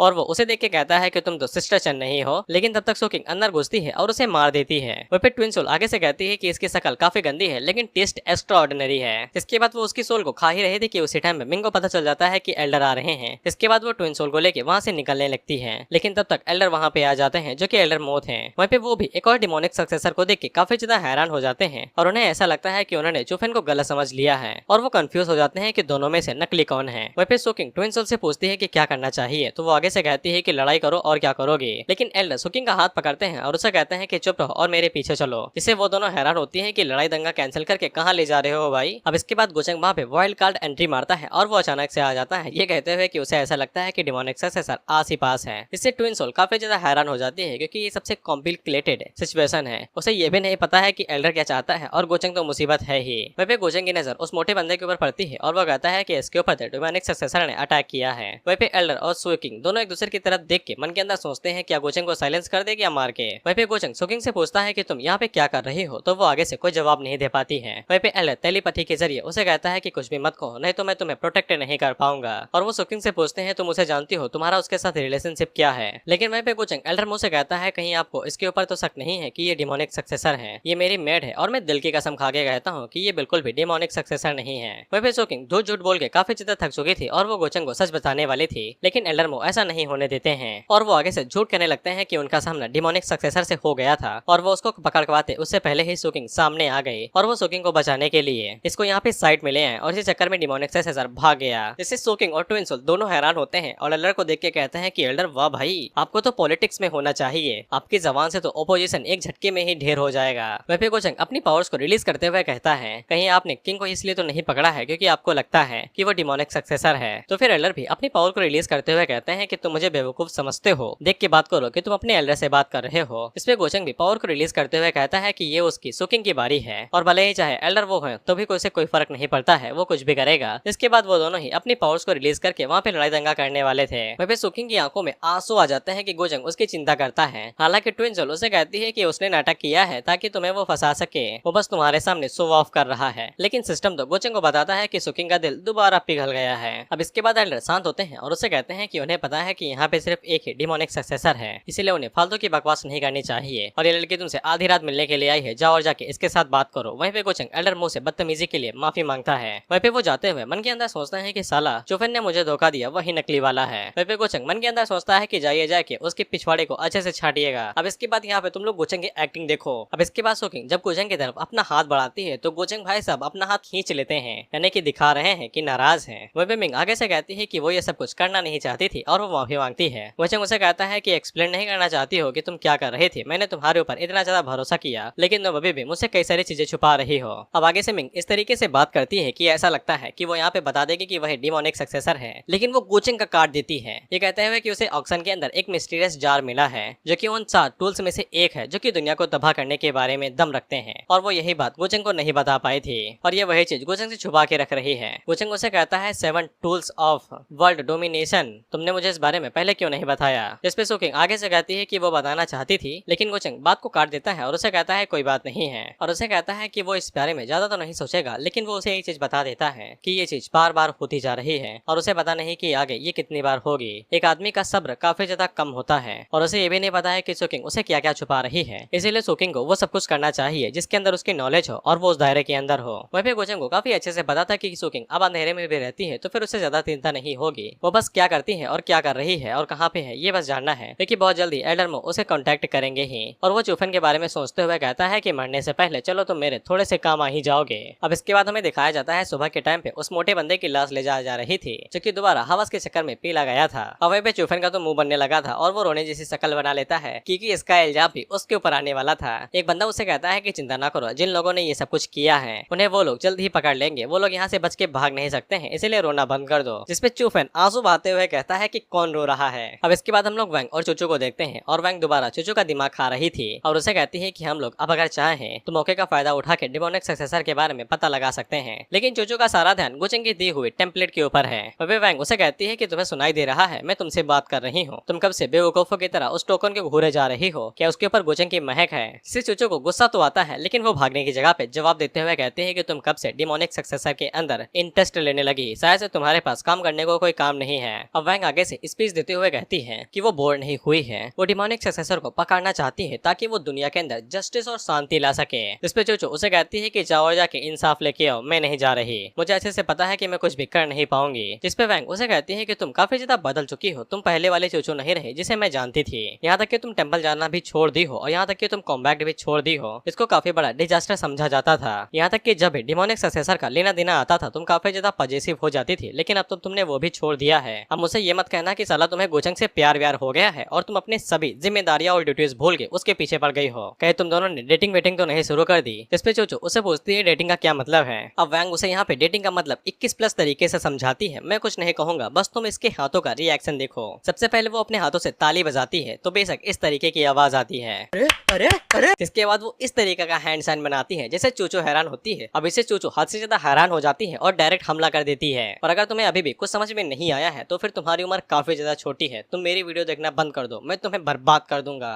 मैं बर्बाद होना चाहता हूँ। खैर अब इसके बाद हम लोग चूचू को देखते हैं जो कि तलवार लेके वैंग का पीछा कर रहे थे उसका कत्ल करने के लिए। वैंग उसे कहती है कि इतना बुरा रिएक्शन क्यों दे रही हो, तुम्हें तो शर्म नहीं आए जब तुम सवाल पूछ रहे थे। चूचू उसे कहती है क्या तो इस तरीके से बताओगे, मैं तुम्हें सबक सिखाऊंगी पूरे ह्यूमैनिटीज इंसेक्टर के लिए। अब उसी टाइम पे वहाँ पे गुचंग आ जाता है जो कि वैंग से मिलने के लिए आया था, जिससे वो दोनों काफी हैरान होते हैं कि गुचंग ने इतनी दूर से भी उन्हें ढूंढ लिया। खैर चूचू वैंग को अकेले ही जाने को कहती है तो वैंग उसे पूछती है तुम नहीं आओगे, चूचू कहती है नहीं। अब इसके बाद गुचंग चूचू से मिलता है जाके और उसे कहता है कि तुम्हें काफी टाइम से देखा नहीं, तुम और भी ज्यादा एनर्जेटिक लग रही हो। जिसपे वैंग उसे कहती है कि काम की बात करो, क्यों आए हो यहाँ पे। जिसपे गुचंग उसे डिमोनिक सक्सेसर के बारे में बताता है और उसे कहता है कि तुमने पहले अटैक किया था तो मैंने सोचा आके मैं तुम्हें बता दूं, मेरे दिल से यही आवाज आ रही थी। वैंग उसे पूछती है क्या तुम्हारे पास कोई क्लू है। जिसपे गुचंग आगे से कहता है कि उसके पास है लेकिन कोई प्रूफ नहीं है, इसीलिए वो वैंग को यहाँ पे आगाह करने के लिए आया है कि उन दोनों को हमेशा गार्ड ऑन रखना चाहिए, यानी कि तुरंत सतर्क हमेशा। और वो यहाँ पे चूचू को एक और चीज बताता है कि डिसाइपल थे जो कि आपस में ही लड़ मरे और वहाँ से भाग निकले, जबकि वो दोनों एक दूसरे को जानते भी तक नहीं थे। वह भी गुचंग इस वाली बात को भी छेड़ता होगा। तुम्हें याद होगा कि गुचंग के घर के ऊपर वैंग के ऊपर हमला किया था जो गुचंग ने अपने पपेट्स के द्वारा करवाया था। गुचंग इस बात को खींचते हुए उसे बताता है कि उसके ऊपर जो अटैक हुआ था ऐसा लगता है कि demonic successor long lost method का इस्तेमाल कर रहा है, जिसको नाम वो डिमोनिक हार्ट मैनिपुलेशन देता है, जिसकी मदद से वो किसी के भी दिमाग को कंट्रोल कर सकता है और उसे जो चाहे वो परफॉर्म करवा सकता है। इसीलिए गुचंग वैंग से कहता है कि उसे सतर्क रहना चाहिए क्योंकि परछाई के पीछे भी एनिमीज हो सकते हैं और कभी भी उनके ऊपर खतरा बढ़ सकता है। वैंग उसे पूछती है क्या उसको किसी के ऊपर शक है। गुचंग आगे से बताता है कि अभी तो किसी के ऊपर नहीं, लेकिन उन्हें सतर्क रहना पड़ेगा, कभी भी उनके ऊपर अटैक हो सकता है, फिर चाहे रात हो या फिर अंधेरा।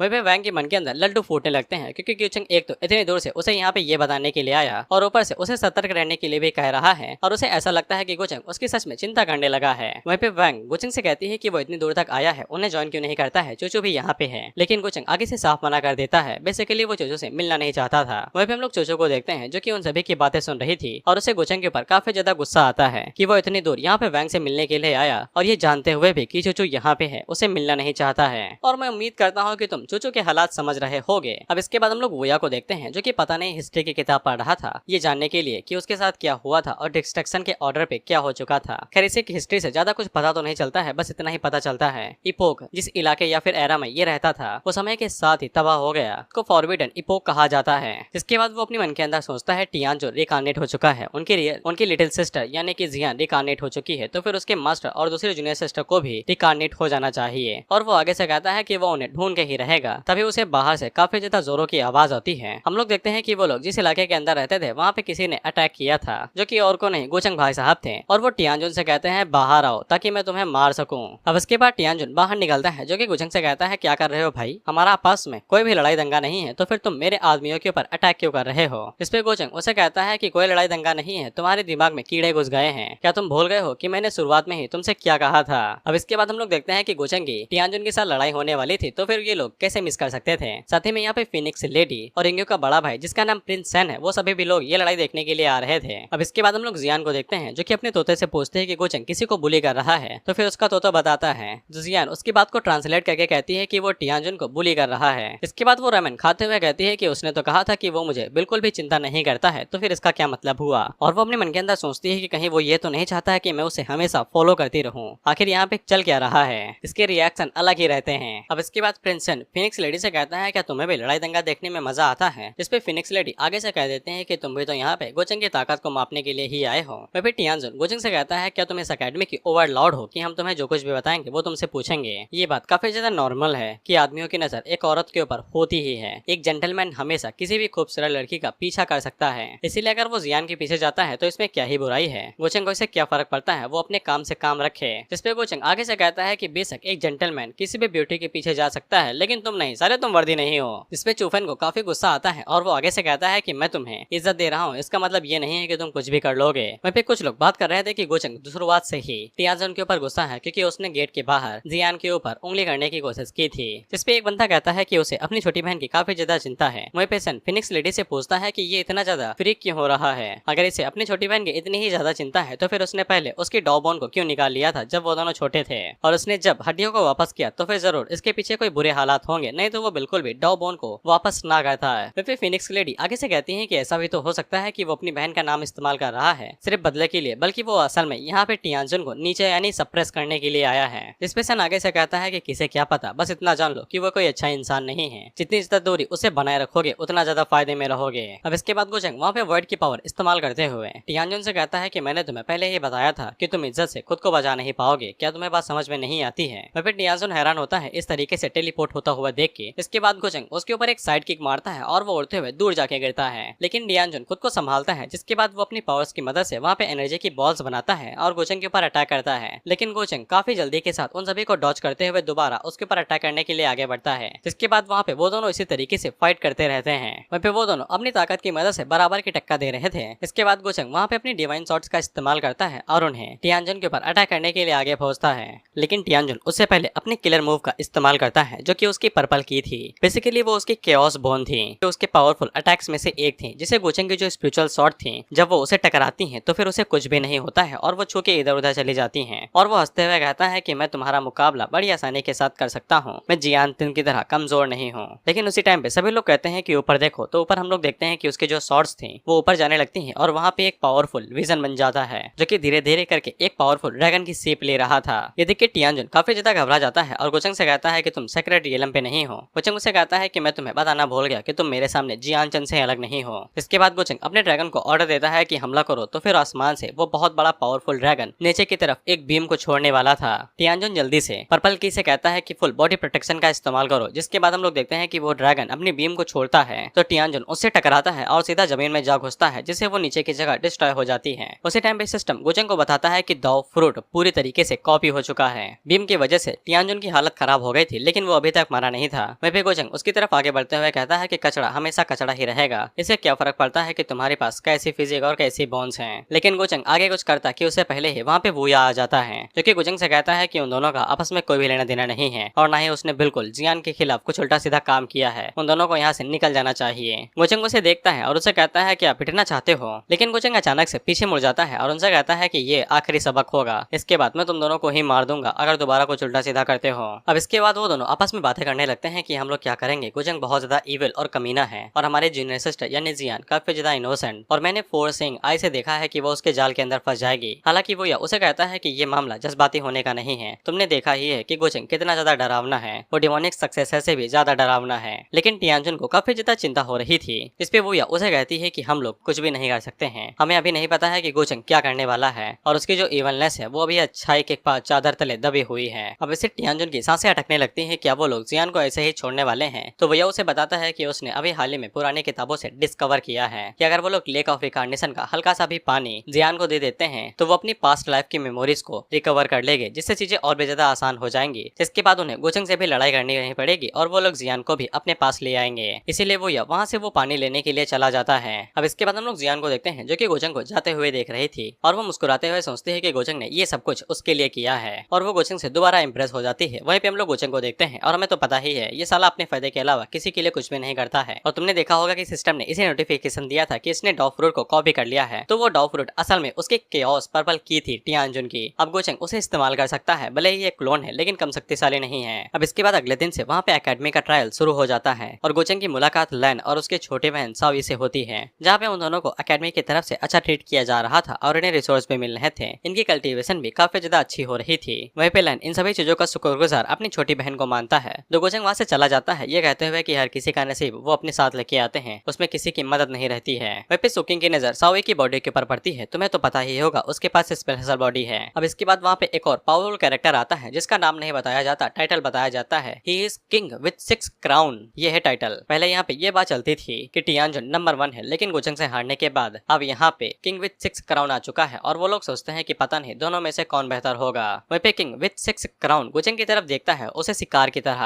वहीं पे गोचंग भी मन के अंदर सोचता है कि ये पहली बार है कि जब मुझे कोई शिकार की तरह देख रहा है, साथ ही में उसकी वैल्यू भी काफी ज्यादा अच्छी थी। गोचंग मन के अंदर सोचता है कि बुरा नहीं है, तुम मेरे अपोनेंट शायद बन सकते हो। अब इसके बाद वहाँ पे एल्डर्स आते हैं जो कि उन लोगों को बताते हैं कि उनका ट्रायल का जो प्रोसीजर होता है वो काफी ज्यादा नॉर्मल था, लेकिन हाल ही में उन्हें पता चलता है कि जो ये एम्परर है वहाँ पे कुछ बदलाव आ चुके हैं। शायद से उन लोगों का सामना ये एम्परर या फिर उससे शक्तिशाली क्रिएचर से हो सकता है, इसीलिए उन लोगों ने उनकी सेफ्टी के लिए यहाँ पे टीम्स को बना दिया है। पहले तो लोग अलग अलग जा सकते थे यानी सिंगल, लेकिन अब उन्हें टीम्स के अंदर डिवाइड कर दिया है ताकि उनकी सेफ्टी को बढ़ाया जा सके। जिसके बाद वो अपने पास से बाहर निकालते हैं जिनके अंदर स्ट्रॉ रहेंगी। जिनके अंदर से स्ट्रॉ बाहर निकलेंगे यहाँ पे 4 टीम बनाई जाएंगी जिनके अंदर 2-2 लीड्स होंगे और बाकी के जो डिसाइपल्स होंगे वो उन्हें चूज कर लेंगे। वहीं पे एल्डर लीड्स हुए गोचंग से कहते हैं कि तुम पहले जाओगे, जिसके बाद वो स्ट्रॉ बाहर निकालते हैं। तो गोचंग को यहाँ पे लीडर बनना था। वहीं पे लड़कियां तो काफी ज्यादा खुश हो जाती हैं और वो सोचती हैं कि वो गोचंग के ही साथ जाएंगी। इसके बाद हम लोग चूचू को देखते हैं और उसकी किस्मत फूटी थी तो फिर उसे गोचंग के साथ जाना पड़ता है। वहीं पे मिंग को भी दूसरी टीम का लीडर बनना था, लेकिन उसकी जो सेकंड लीडर थी वो असल में वैंग बन चुकी थी,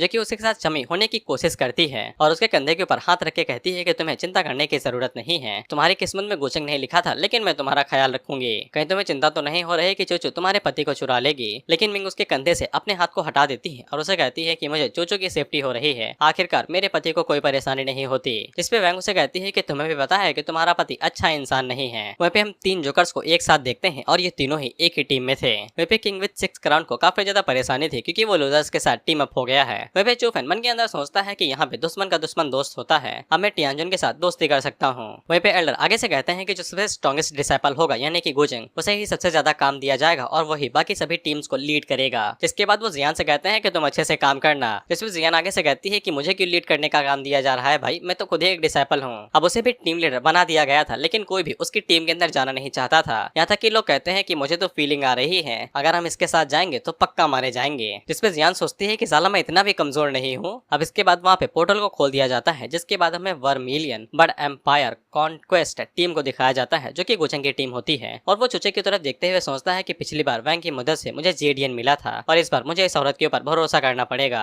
वहीं पे चूचो को गोचंग की साइड के बिल्कुल भी नहीं रहना था, उसका दिमाग खराब हो रहा था। अब इसके बाद हम लोग ब्लैक टोटोवाइस एम्पायर कॉन्क्वेस्ट टीम को देखते हैं, जिसमें तीनों ही लूजर्स थे और ये तीनों ही एक दूसरे से नफरत करते हैं। जिसके बाद हम लोग white tiger empire conquest team को देखते हैं, जहाँ पे मिंग और वैंग थे। पता नहीं वैंग को क्या ही नशा चढ़ा हुआ था और वो मिंग के बम को छूते हुए कहती है कि सॉफ्ट है, इस पैंक मारने में मजा आएगा। वहीं पे मिंग को काफी ज्यादा गुस्सा आता है और वो वैंग से कहती है कि साला अपना हाथ संभाल के रखो, और मन के अंदर सोचती है कि इसे पैलेस वालों ने क्या ही सिखाया है। अब इसके बाद हम लोग ची लियाओ एम्पायर कॉन्क्वेस्ट टीम को देखते हैं, जहाँ पे इंग्यो और उसका बड़ा भाई सेन टीम को लीड कर रहे थे। जिसके बाद हमें सबसे कमजोर टीम को दिखाया जाता है, पर इसका टाइटल ताकतवर था, अज़ुरे ड्रैगन एम्पायर कॉन्क्वेस्ट टीम। वहीं पे जियान पीछे मुड़ के देखती है तो वहाँ पे दोनों भाई थे और वो उन दोनों से कहती है कि तुम ही तो क्यों आए हो, क्या मैं साला इतना अनट्रस्टवर्दी हूँ। वहीं पे साओई मन के अंदर सोचती है कि अगर एल्डर ने रिक्वेस्ट ना किया होता तो मैं यहाँ पे ना आती। खैर जियान को इनकी रक्षा करनी ही थी, तो वो आगे के बारे में सोचने लगती है कि उसी टाइम पे वहाँ पे फीनिक्स लेडी आती है, जो उसकी टीम को ज्वाइन करना चाहती थी। जिसपे जियान खुश नहीं होती है, उल्टा पूछती है कि तुम्हें क्यों ज्वाइन करना है, तुम तो टॉप 10 में से एक हो ना।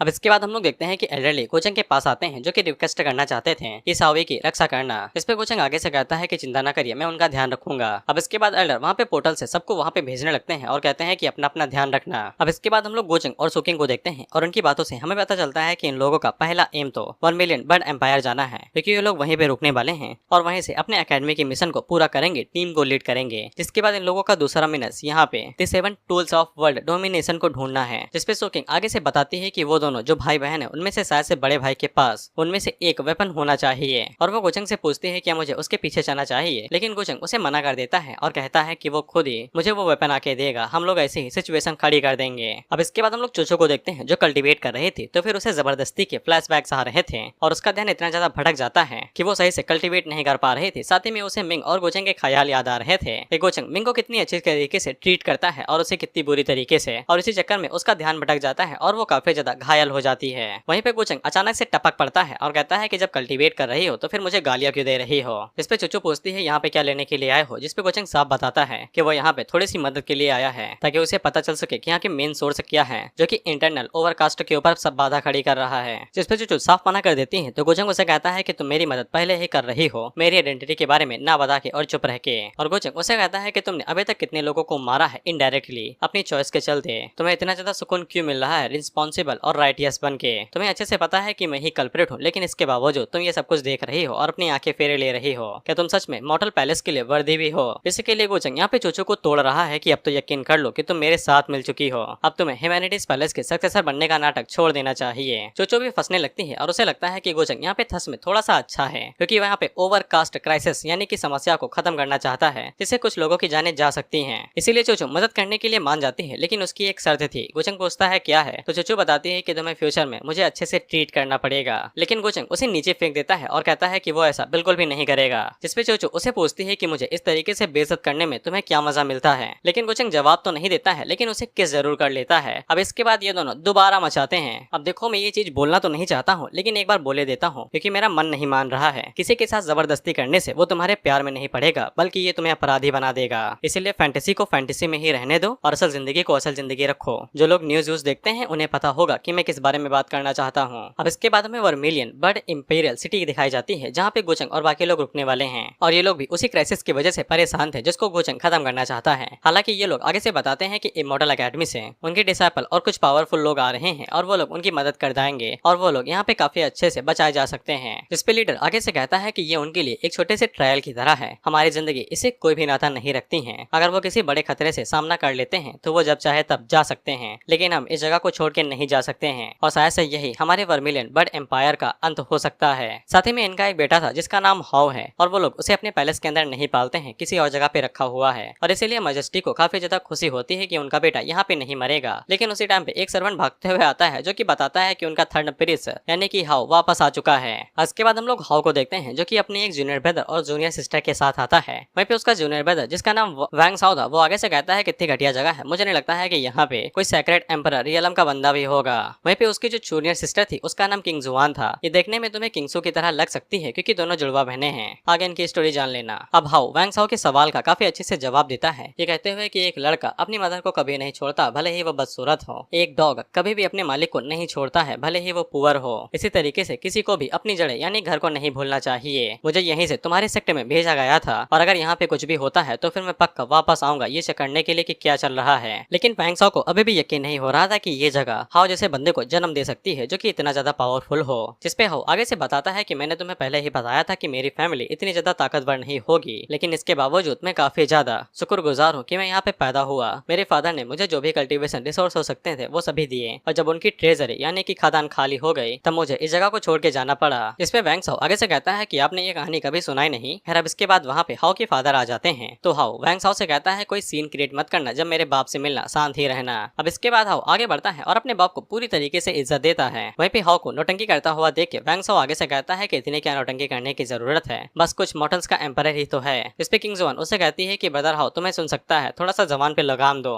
जिसपे वैंग साओ को घंटा फर्क नहीं पड़ता था क्योंकि उसे ऐसे से पता था कि हाउ उसे कुछ भी नहीं करेगा क्योंकि सुप्रीम केव ऑफ हेवन बिना उसकी वैंग फैमिली के ऑपरेट यानी नहीं चलेगी और बिना उसकी वैंग फैमिली के हाउ कभी इतना शक्तिशाली हो ही नहीं पाता। किंग जुआन को काफी ज्यादा गुस्सा आता है लेकिन इसके बावजूद वो कुछ कह नहीं पाती है। अब उसी टाइम पे वहाँ पे गोचंग और उसकी टीम के जितने भी लोग थे वो सभी शिप से वहाँ पे आ जाते हैं। वे जब वो लोग इस जगह को देखते हैं तो काफी ज्यादा हैरान होते हैं क्योंकि उन्हें लगा था कि ये वर्मिलियन बर्ड एम्पायर होगा जो कि वर्मिलियन बर्ड क्लैन के साथ थोड़ी देर के लिए एफिलिएटेड है, लेकिन उनकी उम्मीदों पे पानी फिर गया है क्योंकि ये काफी ज्यादा छोटा सा किंगडम है। जिसपे कुछ लोग बताते हैं कि यहाँ पे कई बार हमले हुए हैं, इसीलिए जो ताकतवर लोग होते हैं वो पहले ही काफी जगह को हड़प चुके हैं। वहीं पे हाउ अपने फादर से पूछता है कि ये क्या है तो वो आगे से बताते हैं कि इमॉर्टल एकेडमी ने कुछ डिसाइपल्स को भेजा है ताकि वो मुसीबत को कम कर सकें। हाउ इस बात से काफी ज्यादा निराश होता है कि सिर्फ यहाँ पे डिसाइपल्स को भेजा गया। वहीं पे वैंग साओ मन के अंदर सोचता है कि पता नहीं वो लोग कितने ज्यादा शक्तिशाली होंगे, क्या वो मेरी केव ऑफ हेवन से ज्यादा शक्तिशाली हैं या फिर उनकी इमॉर्टल एकेडमी। इस पे किंग जुआन आगे से कहती है कि उनके डिसाइपल्स कमजोर नहीं है, खासकर रैंक्ड डिसाइपल। वहीं पे हाउ को भी समझ में आ जाता है कि जो डिसाइपल्स भेजे गए हैं उन्हें उनके वर्मिलियन बर्ड क्लैन से घंटा फर्क नहीं पड़ता है कि वो मरता है या जीता है, उन्हें सिर्फ ट्रायल्स के बारे में ही फिक्र है। इसीलिए हाउ को समझ में आ जाता है कि उसे ब्रेक थ्रू करना ही पड़ेगा अगर उसे अपने क्लैन को बचाना है।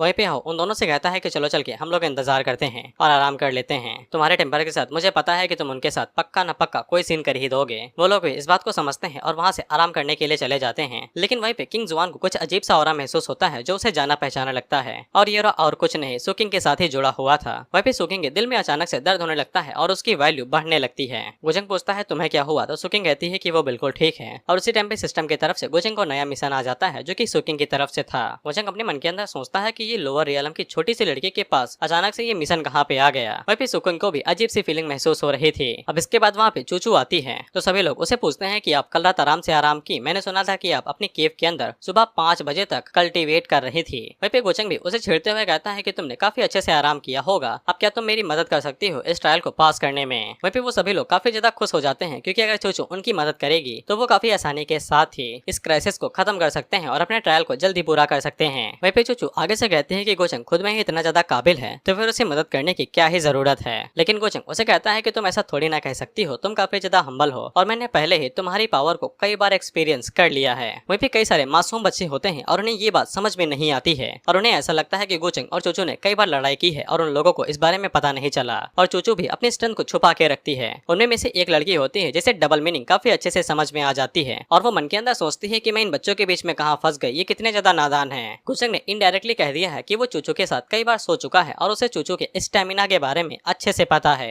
वहीं पे चूचू को इससे काफी ज्यादा गुस्सा आता है, लेकिन वो गुस्से में फूलने के अलावा और कुछ कर नहीं पाती है। अब इसके बाद हम लोग देखते हैं कि हाउ के जो फादर थे वो उन लोगों को काफी ज्यादा इज्जत दे रहे थे। बेसिकली यहाँ पे पहले भी कई लोग आते होंगे ट्रायल के लिए और वो काफी ज्यादा घमंडी और कमीने रहते होंगे और बेसिकली इनकी पावर और औहदा भी काफी ज्यादा कम होता था उन जूनियर से, इसीलिए इन्हें दब के ही रहना पड़ता था। हालांकि गुचंग इनकी काफी ज्यादा इज्जत करता है और कहता है कि डरने की जरूरत नहीं है, वो लोग यहाँ पे रहने के लिए आए हैं और क्राइसिस को सॉल्व करके चले जाएंगे और उन्हें ज्यादा परेशानी नहीं देंगे। वहीं पे चूचू को काफी अच्छे से पता था कि ये साला दिखावा करने में कोई भी कसर नहीं छोड़ता है और अभी भी दिखावा कर रहा है। रात के दौरान गुचंग की मुलाकात उसके खबरी बैटमैन से होती है, जो कि उसे बताता है कि यहाँ के जो एम्परर का बेटा है हाउ, वो चाइल्डहुड से ही काफी ज्यादा कमाल का टैलेंट रखता था, लेकिन इनके पास रिसोर्स नहीं थे। तो फिर इन लोगों ने इसे वैंग फैमिली के अंदर भेज दिया जहाँ पे वो रिसोर्स रखता था और वहीं से ही पावरफुल बन के वो वापस आया है। वहीं पे गुचंग को शक था शायद से हाउ का रिकार्नेशन कोई सुप्रीम बीइंग हो सकता है। हालांकि वो इसे अभी के लिए छोड़ देता है और वहीं पे चूचू पहले ही काम पे लग चुकी थी इंटरनल ओवरकास्ट के पीछे के बारे में पता लगाने के लिए कि वो कहाँ पे हैं और गुचंग का काफी ज्यादा समय इससे बच सकता था। हालांकि वो अभी गुचंग से मिलना नहीं चाहती है। इसके बाद वो अपने बैटमैन से पूछता है कि सुकिंग ने अपने कदम बढ़ाना शुरू कर दिए हैं, तो बैटमैन बताता है कि हाँ उसने शुरू कर दिए हैं। इसके बाद गुचंग सिस्टम से पूछता है क्या उसका मिशन उसके बैकग्राउंड से रिलेटेड है, इस पे सिस्टम हाँ कहता है। अब गुचंग को समझ में आ जाता है कि उसे सुकिंग के हर एक कदम के ऊपर काफी अच्छे से नजर रखनी पड़ेगी।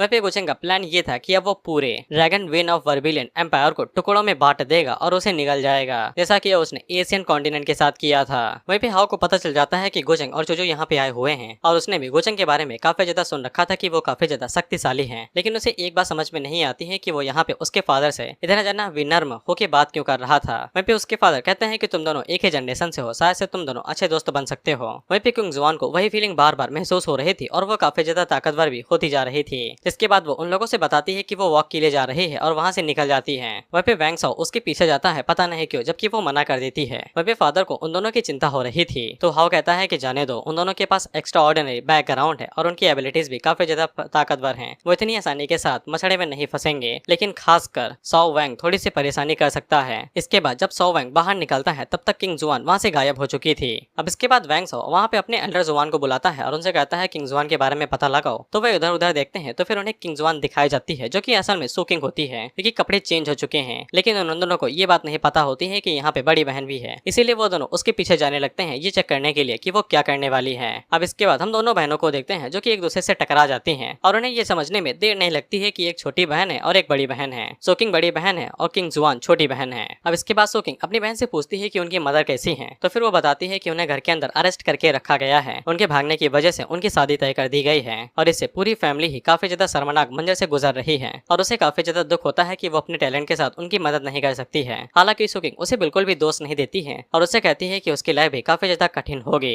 वहीं पे किंग जुआन अपनी बड़ी बहन से पूछती है कि तुम ऊपर कैसे आई, इस पे सोकिंग उसे बताती है कि लंबी कहानी है, जिसके बाद वो दोनों बैठ जाती हैं और एक दूसरे के साथ बातें करते हुए लंबी कहानी को बिता देती हैं। हमें सोकिंग की लाइफ के बारे में सब कुछ पता है कि वो भी गुचंग की मेड है और कहीं भी जा सकती है, इसीलिए किंग जुआन आगे से कहती है कि वो अपनी लाइफ फैमिली के अंदर ही बिताती है और किंग जुआन अपनी फैमिली के लिए वो सभी काम करती है जो वो चाहते हैं ताकि वो अपनी मदर को बचा सके। लेकिन तुम्हें तो पता ही है हर किसी को अपनी लाइफ से अपोजिट लाइफ चाहिए होती है, इसीलिए किंग जुआन कहती है कि उसे सोकिंग की लाइफ जीनी है, भले ही वो एक मेड की तरह है लेकिन इसके बावजूद वो आजाद है। इसीलिए सोकिंग यहाँ पे आइडिया निकालती है और वो अपनी छोटी बहन से कहती है कि चलो हम दोनों अपनी पहचान बदल लेते हैं, अब इससे किसी को भी कुछ भी नहीं पता चलेगा, एक तो हम दिखने में सेम हैं और कोई भी कुछ बता नहीं पाएगा। लेकिन किंग जुआन आगे से कहती है कि अगर वो लोग पकड़े गए तो फिर क्या होगा। लेकिन सोकिंग अपने पास से एशियन स्पेल बाहर निकालती है जो उनके ऑरा को छुपा सकता है और अगर वो लोग सावधान रहती हैं तो सब कुछ ठीक रहेगा। बस किंग जुआन को इतना ध्यान रखना है कि गुचंग उसके बारे में कुछ भी सस्पिशियस पता न लगा ले और अगर उसे कुछ भी जरूरत पड़ेगी तो वो उसकी मदद कर देगी और यही एक तरीका है उसकी इच्छा को पूरा करने का। जिसके बाद वो अपनी आइडेंटिटी को स्विच कर लेती है तो फिर किंग जुआन अपनी कहानी उसे बताना शुरू करती है। वहीं पे सोकिंग की ट्विन सोल बाहर निकलती है और उसे कहती है कि तुम तो गुचंग की भी मां निकली, साला तुम अपनी छोटी बहन को ही ठगे ले रही हो। हालांकि सोकिंग उसे शांत करा देती है ये कहते हुए कि आइडेंटिटी को एक्सचेंज करना हमारे लिए ही फायदेमंद है, इससे मेरी छोटी बहन की भी मदद मिल जाएगी और हम गुचंग की नजरों से भी बच पाएंगे, जो हम पे शक करता है वो मिट जाएगा और साथ ही में हम आगे जो कांड करने वाले हैं उसमें भी हमें काफी ज्यादा फायदा होगा। और फायदे की बात सुनकर ट्विन सोल को कोई भी दिक्कत नहीं थी और वो इसके लिए परमिशन दे देती है। अब इसके बाद वो दोनों अपनी आइडेंटिटी को स्विच कर लेते हैं और सोकिंग अपनी बहन को खासकर एडवाइस देती है कि गुचंग के सामने होशियार बनने की कोशिश मत करना, नहीं तो वो तुम्हें कच्चा चबा जाएगा और कोई बचा भी नहीं पाएगा। अब इसके बाद वो दोनों अपने कपड़ों को भी वहाँ पे चेंज कर लेती हैं। अब इसके बाद हम लोग किंग जुआन को देखते हैं जिसने सोकिंग के कपड़े पहने हुए थे। अब वो गुचंग से मिलने के लिए जा रही थी लेकिन उसे उसे चिंता हो रही थी कि गोचंग के सामने वो क्या कहेगी और क्या करेगी। लेकिन उसी टाइम पे वहाँ पे वैंग साओ आ जाता है, जो कि उसे पूछता है कि तुम यहाँ पे क्या कर रही हो, क्योंकि किंग जुआन यहाँ पे सुकिंग बनी हुई थी तो वो सुकिंग की तरह एक्टिंग करती है और वैंग साओ को इग्नोर करते हुए आगे बढ़ने लगती है। हालांकि वैंग साओ उसे कहता रहता है कि मैं तुमसे बात कर रहा हूँ किंग जुआन, लेकिन किंग जुआन उसकी बातों को इग्नोर कर रही थी। लेकिन वैंग साओ अपनी हद पार कर देता है और उसके कंधे के ऊपर हाथ रख के कहता है कि मैं सिर्फ हाओ की वजह से ही तुम्हें जूनियर सिस्टर कहता हूँ, तुम्हें अपनी औकात नहीं भूलनी चाहिए और ये भी मत भूलो अपने इंसेक्टर के बारे में, क्योंकि किंग जुआन अब यहाँ पे किंग जुआन तो थी नहीं, वो सुकिंग होने का पूरा फायदा उठाती है और सारी भरास निकाल देती है उस पर ये कहते हुए कि तुम्हें लगता है कि मैं तुमसे बिलोंग करती हूँ, जिसके बाद वो उसके पेट के ऊपर खींच के लात मारती है। वैंग साओ उसके ऊपर चिल्लाते हुए कहता है कि तुम्हारी इतनी हिम्मत कि तुम मेरे ऊपर हमला करो, क्या तुम्हें लगता है कि तुम्हारी जी फैमिली तुम्हें बचा सकती हो। वहीं पे किंग जुआन को तो ये बचपन से ही करना था और सुकिंग की बॉडी की वजह से अब वो कर भी पा रही थी, जिसके बाद वो अटैक करने के लिए आगे बढ़ती है। लेकिन उसी टाइम पे वहाँ पे वैंग साओ का एल्डर आ जाता है, जो कि उसे पीछे धकेल देता है। किंग जुआन आगे से कहते हैं सेक्रेड लॉर्ड रियलम, अगर यंग मास्टर यानी गोचेंग को इसके बारे में पता चलता है तो फिर तुम्हें कोई भी नहीं बचा सकेगा। वहीं पे एल्डर को भी थोड़ा सा अजीब लगता है कि किंग जुआन अजीब सी बातें कर रही है, लेकिन वैंग साओ आगे से कहता है कि उसका दिमाग खराब हो गया है, उसे जल्दी से सप्रेस करो, जिसके बाद हम उसे अच्छा सा सबक सिखाएंगे। और एल्डर ऑर्डर को मानते हुए वहाँ पे अपनी आवर को रिलीज करता है और अटैक करने के लिए रेडी हो जाता है। हाओ को ये एरो महसूस होता है और वो तुरंत वो चेक करने के लिए वहाँ पे तेजी की तरफ आगे बढ़ने लगता है और मन के अंदर सोचता है कि पता नहीं ये लोग क्या कर रहे हैं। वह गोचंग ये सब कुछ देख रहा था और अपने मन के अंदर सोचता है कि यहाँ पे प्रिंस के बीच में सेक्रेड लॉर्ड का भी ऑरा है। ऐसा लगता है कि यहाँ पे सभी चीजें अपने हिसाब से चलने लगी हैं, शायद से अब विलन को यहाँ पे अपना जलवा दिखाना चाहिए। वहीं पे हम लोग सुकिंग को देखते हैं, जिसे पता चल जाता है कि वो एल्डर का सामना आसानी के साथ नहीं कर सकती है और वो अटैक्स को इधर उधर डॉज करते रहती है। वहीं पे वैंग साओ एल्डर से कहता है कि पूरी ताकत से अटैक करो, जो होगा वो देखा जाएगा। इसके बाद वो अपनी पूरी ताकत से किंग जू के ऊपर अटैक करते हैं, लेकिन उसी टाइम पे हम लोग देखते हैं कि वहाँ पे हाओ आ जाता है, जो कि उस अटैक को डिफ्लेक्ट कर लेता है और वैंग साओ से पूछता है कि तुम क्या कर रहे हो, जिसपे वैंग साओ जवाब देता है कि जूनियर सिस्टर पागल हो चुकी है, उसने मुझे मारने की कोशिश की, इसीलिए एल्डर को एक्शन लेने के लिए बाहर आना पड़ा। हाओ को इस बात के ऊपर बिल्कुल भी यकीन नहीं होता है और वो कहता है कि ऐसा हो ही नहीं सकता है कि जूनियर सिस्टर अटैक करे। वहीं पे किंग जुआन नाटक करते हुए कहती है कि कौन तुम्हारी सिस्टर है, मेरा नाम सुकिंग है। उसी टाइम पे वहाँ पे सुकिंग आ जाती है, जो कि किंग जुआन बनी हुई थी और वो उन लोगों से पूछती है कि यहाँ पे क्या चल रहा है। मुझे धमाके की आवाज सुनाई दी और वो सभी लोग वहाँ पे एक और किंग जुआन को देख के हैरान हो जाते हैं। वैंग साओ हैरान होकर पूछता है कि यहाँ पे दो किंग जुआन क्या कर रही हैं। वहीं पे एल्डर आगे से कहता है कि कुछ तो गड़बड़ है, सावधान रहना। वहीं पे हाओ भी यही पूछता है कि चल क्या रहा है, जिनमें से कोई भी जवाब कोई नहीं देता। और उसी टाइम पे वहाँ पे गोचंग एंट्री मारता है, जो कि प्रेशर को रिलीज कर रहा था और वो उन सभी से पूछता है कोई मुझे बताएगा कि यहाँ पे चल क्या रहा है। तुम लोग क्राइसिस को छोड़ के आपस में ही लड़ाई कर रहे हो, तुम्हें कुछ ज्यादा ही शौक चढ़ा है क्या लड़ाई दंगा करने का। वहीं पे वो सभी लोग गोचंग के प्रेशर से काफी ज्यादा हैरान हो जाते हैं और उन्हें समझ में आ जाता है कि यही गो फैमिली का यंग मास्टर है। हालांकि हाओ के ऊपर गोचंग का कुछ ज्यादा असर हो नहीं रहा था। वहीं पे किंग जुआन पहली बार गोचंग को देखती है और उसे समझ में आ जाता है कि यही उसकी बड़ी बहन का यंग मास्टर है। अब यहाँ पे गोचंग को नहीं पता है कि दोनों ने अपनी आइडेंटिटी को स्विच कर लिया है, इसीलिए वो आता तो सुकिंग के पास ही है क्योंकि उसे फील हो जाता है और वो उसे पूछता है कि यहाँ पे चल क्या रहा है और तुम क्या कर रही हो। लेकिन सुकिंग किंग जुआन बनी हुई थी तो वो गोचंग को ना पहचानने का नाटक करती है और पूछती है कि हम दोनों एक दूसरे को जानते हैं यंग मास्टर। वहीं पे गोचंग को ये तो पक्का यकीन था कि ये सुकिंग है, लेकिन उसे समझ में नहीं आता है कि इसने इस तरह की ड्रेस क्यों पहनी हुई है और ऐसा बिहेव क्यों कर रही हो। और उसी टाइम पे वहाँ पे किंग जुआन आती है, जो कि सुकिंग बनी हुई थी और वो गोचंग से पूछती है कि आप आखिरकार यहाँ पे आ ही गए। अब यहाँ पे गोचंग दो सुकिंग को देख के काफी ज्यादा कंफ्यूज हो जाता है और उसे कुछ भी समझ में नहीं आता है। इसके बाद वो असली वाले सुकिंग की तरफ देखता है और उसे ऊपर की तरफ उसकी लक वैल्यू दिखाई दे जाती है और उसे समझ में आ जाता है कि यही सुकिंग का मिशन है और उन्होंने पहले ही अपनी बॉडी और सॉरी अपनी आइडेंटिटी को स्विच कर लिया है। जिसके बाद वो असली वाले सुकिंग से दूर हो जाता है और किंग जुआन से चिपकते हुए कहता है कि माफ कर दो, मैंने तुम्हें गलत पर्सन समझ लिया था। जिसके बाद वो किंग जुआन से पूछता है कि तुम्हें इतनी बुरी तरीके से बुली किसने किया। हालांकि किंग जुआन को चोटेबल को ना के बराबर लगी हुई थी, लेकिन वो एक्टिंग ऐसे कर रहे थे जैसे किसी ने उसका गुर्दा निकाल लिया हो। इसके बाद वो वैंग साओ और उसके एल्डर की तरफ इशारा करते हुए कहते हैं कि इन लोगों ने मुझे हैरास किया है और मेरे ऊपर अटैक किया। वहीं पे गोचंग उन लोगों से कहता है कि तुम्हारी इतनी हिम्मत कि तुम लोग मेरे ही इंसान को, मेरे पर्सन को परेशान करने की कोशिश कर रहे हो। वहीं पे किंग जुआन गोचंग से माफी मांगती है उसे रात के टाइम पे परेशान करने के लिए, लेकिन गोचंग उसे गोद में उठा लेता है और उसे कहता है तुम्हारे इंटरनल ऑर्गन्स तो ठीक है ना, उन्हें ज्यादा परेशानी तो नहीं हुई। और वो किंग जुआन की काफी ज्यादा केयर कर रहा था। इसे किंग जुआन भी काफी ज्यादा हैरान होती है कि इतना ताकतवर इंसान इतना ज्यादा प्यार से उसकी बहन को ट्रीट करता है और उसे लगता है कि उसकी बहन काफी ज्यादा खुश होगी। इसके बाद वो बड़े प्यार से उसे नीचे भी रख देता है, ये कहते हुए कि आराम करो। वहीं पे ट्विन सोल जले पे नमक छिड़कते हुए सुकिंग से कहती है कि देखा तुम्हारी लेट छोटी बहन को, वो तो तुमसे भी ज्यादा तेज है, वो पूरे मौके का फायदा उठा रही है तुमको गोचंग की साइड से रिप्लेस करने का। हालांकि सुकिंग उसे चुप रहने को कहती है। अब इसके बाद गोचंग उन दोनों से कहता है बताओ भाई कैसे मारना चाहते हो। वहीं पे वैंग साओ आगे से कहता है कि ये गलत फहमी है, तुम देख ही सकते हो कि दोनों दिखने में एक जैसी हैं और मैं सच में कोई नुकसान नहीं पहुंचाना चाहता था, ये मारने वाला था नुकसान नहीं पहुंचाना चाहता है कह रहा है। वहीं पे गोचंग उन लोगों से कहता है कि तुम्हें कुछ समझ समझ में नहीं आ रहा है, क्या चाहते हो कि मैं खुद से ये काम करूं? और वो पलक झपकते ही उन दोनों के पीछे आ जाता है। वहीं पे वैंग साओ इससे काफी ज्यादा घबरा जाता है, क्योंकि उसने आज तक इतना ज्यादा डर पहले कभी महसूस नहीं हुआ था। क्या तुम्हें सच में लगता है कि तुम इतनी आसानी के साथ मुझे बुली कर सकते हो? लेकिन अगले ही पल वो अपने घुटनों पे आ जाता है और गुचंग से माफी मांग लेता है और उसे कहता है कि मुझे आप फाट की तरह समझे, यानी कि पाद, और मुझे उसी तरीके से जाने दें। वहीं पे गुचंग किंग जुआन से पूछता है कि तुम इनके साथ किस तरीके से निपटना चाहती हो। वहीं पे किंग जुआन आगे से कहती है कि आपकी जैसी इच्छा है वैसी करिए, मुझे कोई फर्क नहीं पड़ता। और वो अपने मन के अंदर सोचती है कि ये बहुत ज्यादा डरावना इंसान है, मैं अपने शब्द वापस लेती हूँ, मैं इसे बिल्कुल भी अपनी आइडेंटिटी के बारे में डिस्कवर करने नहीं दे सकती हूँ। बड़ी जल्दी पता चल गया कि आइडेंटिटी स्विच करके काफी बड़ी गलती कर दी है। वहीं पे गुचंग तो डायरेक्ट वैंग साओ को मारने ही वाला था, लेकिन वैंग साओ एल्डर के ऊपर इल्जाम लगा देता है और कहता है कि इसी ने किया है, तुम्हारी मेट के साथ जो कुछ भी करना था मैंने कुछ भी नहीं किया। वहीं पे एल्डर इस चीज को एक्सेप्ट कर लेता है और आगे से कहता है कि उसने ये सब कुछ किया है और वो अपने दोनों हाथ देने के लिए मानता है और वो अपने दोनों हाथ कुर्बान कर देगा एपोलॉजी के तौर पे।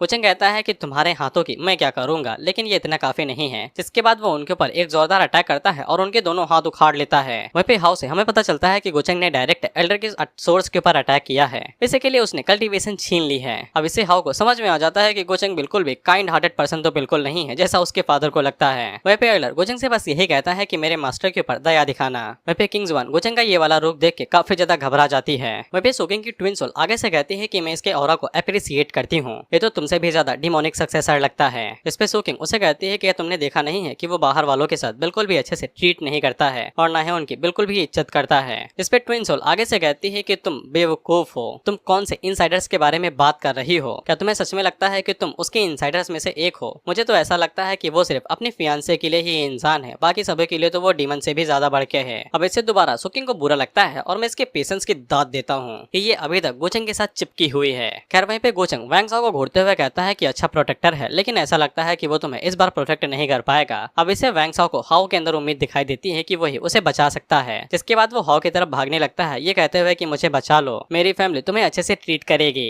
अब हाउ को मजबूरन उसकी मदद करना ही पड़ता है, जिसके बाद वो गोचंग से रिक्वेस्ट करता है कि वो साओ को उसकी खातिर माफ कर दे, क्योंकि वो सुप्रीम केव हेवन का डिसाइपल है और साथ ही में वर्मिलियन बर्ड एम्पायर का तीसरा प्रिंस भी। लेकिन गोचंग आगे से उससे भी यही कहता है कि तुम मुझे उसे माफ करने के लिए कह रहे हो, क्या तुम मेरे खिलाफ जाना चाहते हो? वहीं गोचंग उसकी लक वैल्यू को चेक करने की कोशिश करता है, तो फिर उसे कुछ भी नहीं पता चलता है कि कितनी वैल्यू है। अब इसके बाद वहाँ पे बाकी सभी लोग भी इकट्ठा हो जाते हैं और उन्हें पता चल जाता है कि बवाल होने वाला है। वहीं पे हाँ गोचंग से साफ कहता है कि वो उसके खिलाफ नहीं जाना चाहता है, बस गोचंग चाहता है कि वो थोड़ी सी दया दिखा के वैंग साओ को जाने दे। वहीं पे गोचंग आगे से साफ कहता है कि वो पहले तो उसे जिंदा रखने वाला था, लेकिन अब उसने अपना मन बदल लिया है और उसे घंटा फर्क नहीं पड़ता है कि उसके पीछे बैकग्राउंड क्या है या फिर उसके पीछे कौन सा बैकग्राउंड है। वो उसे दोबारा पूछता है क्या तुम उसे अभी भी प्रोटेक्ट करना चाहते हो? वहीं पे हाउ अपने मन के अंदर सोचता है कि वो यहाँ पे गोचंग से तो बिल्कुल भी नहीं डरता है, लेकिन उसकी जो फैमिली है वो बहुत ज्यादा खतरनाक है, लेकिन इसके बावजूद वो इतने छोटे मामले के कुछ बवाल नहीं करेंगे। और ऊपर से वैंग फैमिली के सन को बचाना काफी ज्यादा जरूरी है, नहीं तो उसके क्लैन को दिक्कत हो सकती है। और वो गोचंग से दोबारा वैंग साओ को माफ करने के लिए कहता है, लेकिन गोचंग उसकी बातों को इग्नोर करते हुए उसके ऊपर डायरेक्ट अटैक कर देता है, जिसपे हाउ भी सामने से अटैक करता है और दोनों के अटैक आपस में टकरा के न्यूलीफाई हो जाते हैं। वहीं पे हाउ गोचंग की बेइज्जती कर देता है, ये कहते हुए कि तुम एक रैंक डिसाइपल हो एकेडमी के अंदर, लेकिन इसके बावजूद तुम बिना किसी परेशानी और किसी वजह के दूसरे को बुली कर रहे हो। अगर तुम्हारे पास तुम्हारी गो फैमिली ना होती और तुम्हारे पास पावर और स्टेटस ना होता, तुम कभी भी ये चीज नहीं समझ पाओगे कि मुझ जैसा बंदा जो कि छोटी कंट्री से आता है वो लोअर रियलम से कदम कदम बढ़ा के इतना ज्यादा शक्तिशाली हुआ है। गोचंग को समझ में आ जाता है कि उसकी पावर गोचंग से ज्यादा है, इसीलिए उसके प्रेशर के नीचे उसे कुछ भी नहीं हुआ था। और गोचंग उसे कहता है कि तुम्हारी जबान काफी ज्यादा तेज है। अब इसके बाद गोचंग वहाँ पे बोलना शुरू करता है, तो वो अपने शब्दों का जालों का इस्तेमाल करता है, ये कहते हुए कि वो लोग यहाँ पे इतनी दूर से उनके क्राइसिस को सॉल्व करने के लिए आए हैं और ऊपर से वो यहाँ पे एक बंदे को बचाना चाहता है जिसने उसकी मेट के ऊपर अटैक किया, और उसे बचाने के लिए वो उन लोगों को भी अपना दुश्मन बनाने को राजी है। क्या वो सच में इसी तरीके से अपने किंगडम की रक्षा करेगा? क्या उसके लिए वो बंदा जो उसके पीछे खड़ा है वो डिजास्टर से भी ज्यादा जरूरी है? इसे वहाँ के जो लोग थे यानी कि जो हाउ के लोग थे वही उससे कहने लगते हैं कि जो बंदा गोचंग की मेट के ऊपर अटैक करता है और उसे मारता है तो फिर थर्ड प्रिंस उसे क्यों बचाना चाहते हैं? जिसपे हाउ उसे कहता है कि उसके शब्द काफी ज्यादा क्रूअल है, वो एक जेंटलमैन कैसे हो सकता है? इसमें गोचंग आगे से कहता है कि मैं तो एक जेंटलमैन ही हूँ और मैंने कभी खुद अपने बारे में कुछ कहा ही नहीं, और क्योंकि थर्ड प्रिंस यहाँ पे कुछ कह नहीं पा रहा है तो फिर शायद से हमें यहाँ पे एम्परर यानी कि हाउ के फादर को बुलाना चाहिए ताकि वो इस मैटर को जज कर सकें। अब इसे हाउ को काफी ज्यादा गुस्सा आ जाता है कि इस लफड़े में उसके फादर को क्यों घसीटा जा रहा है, और वो अपनी पावर्स को वहाँ पे रिलीज करते हुए कहता है कि तुम्हारी हिम्मत कैसे हुई। अब यहाँ पे हाउ का लेवल गोचंग से काफी ज्यादा था, दरअसल वो कौशी सुप्रीम रियलम पे था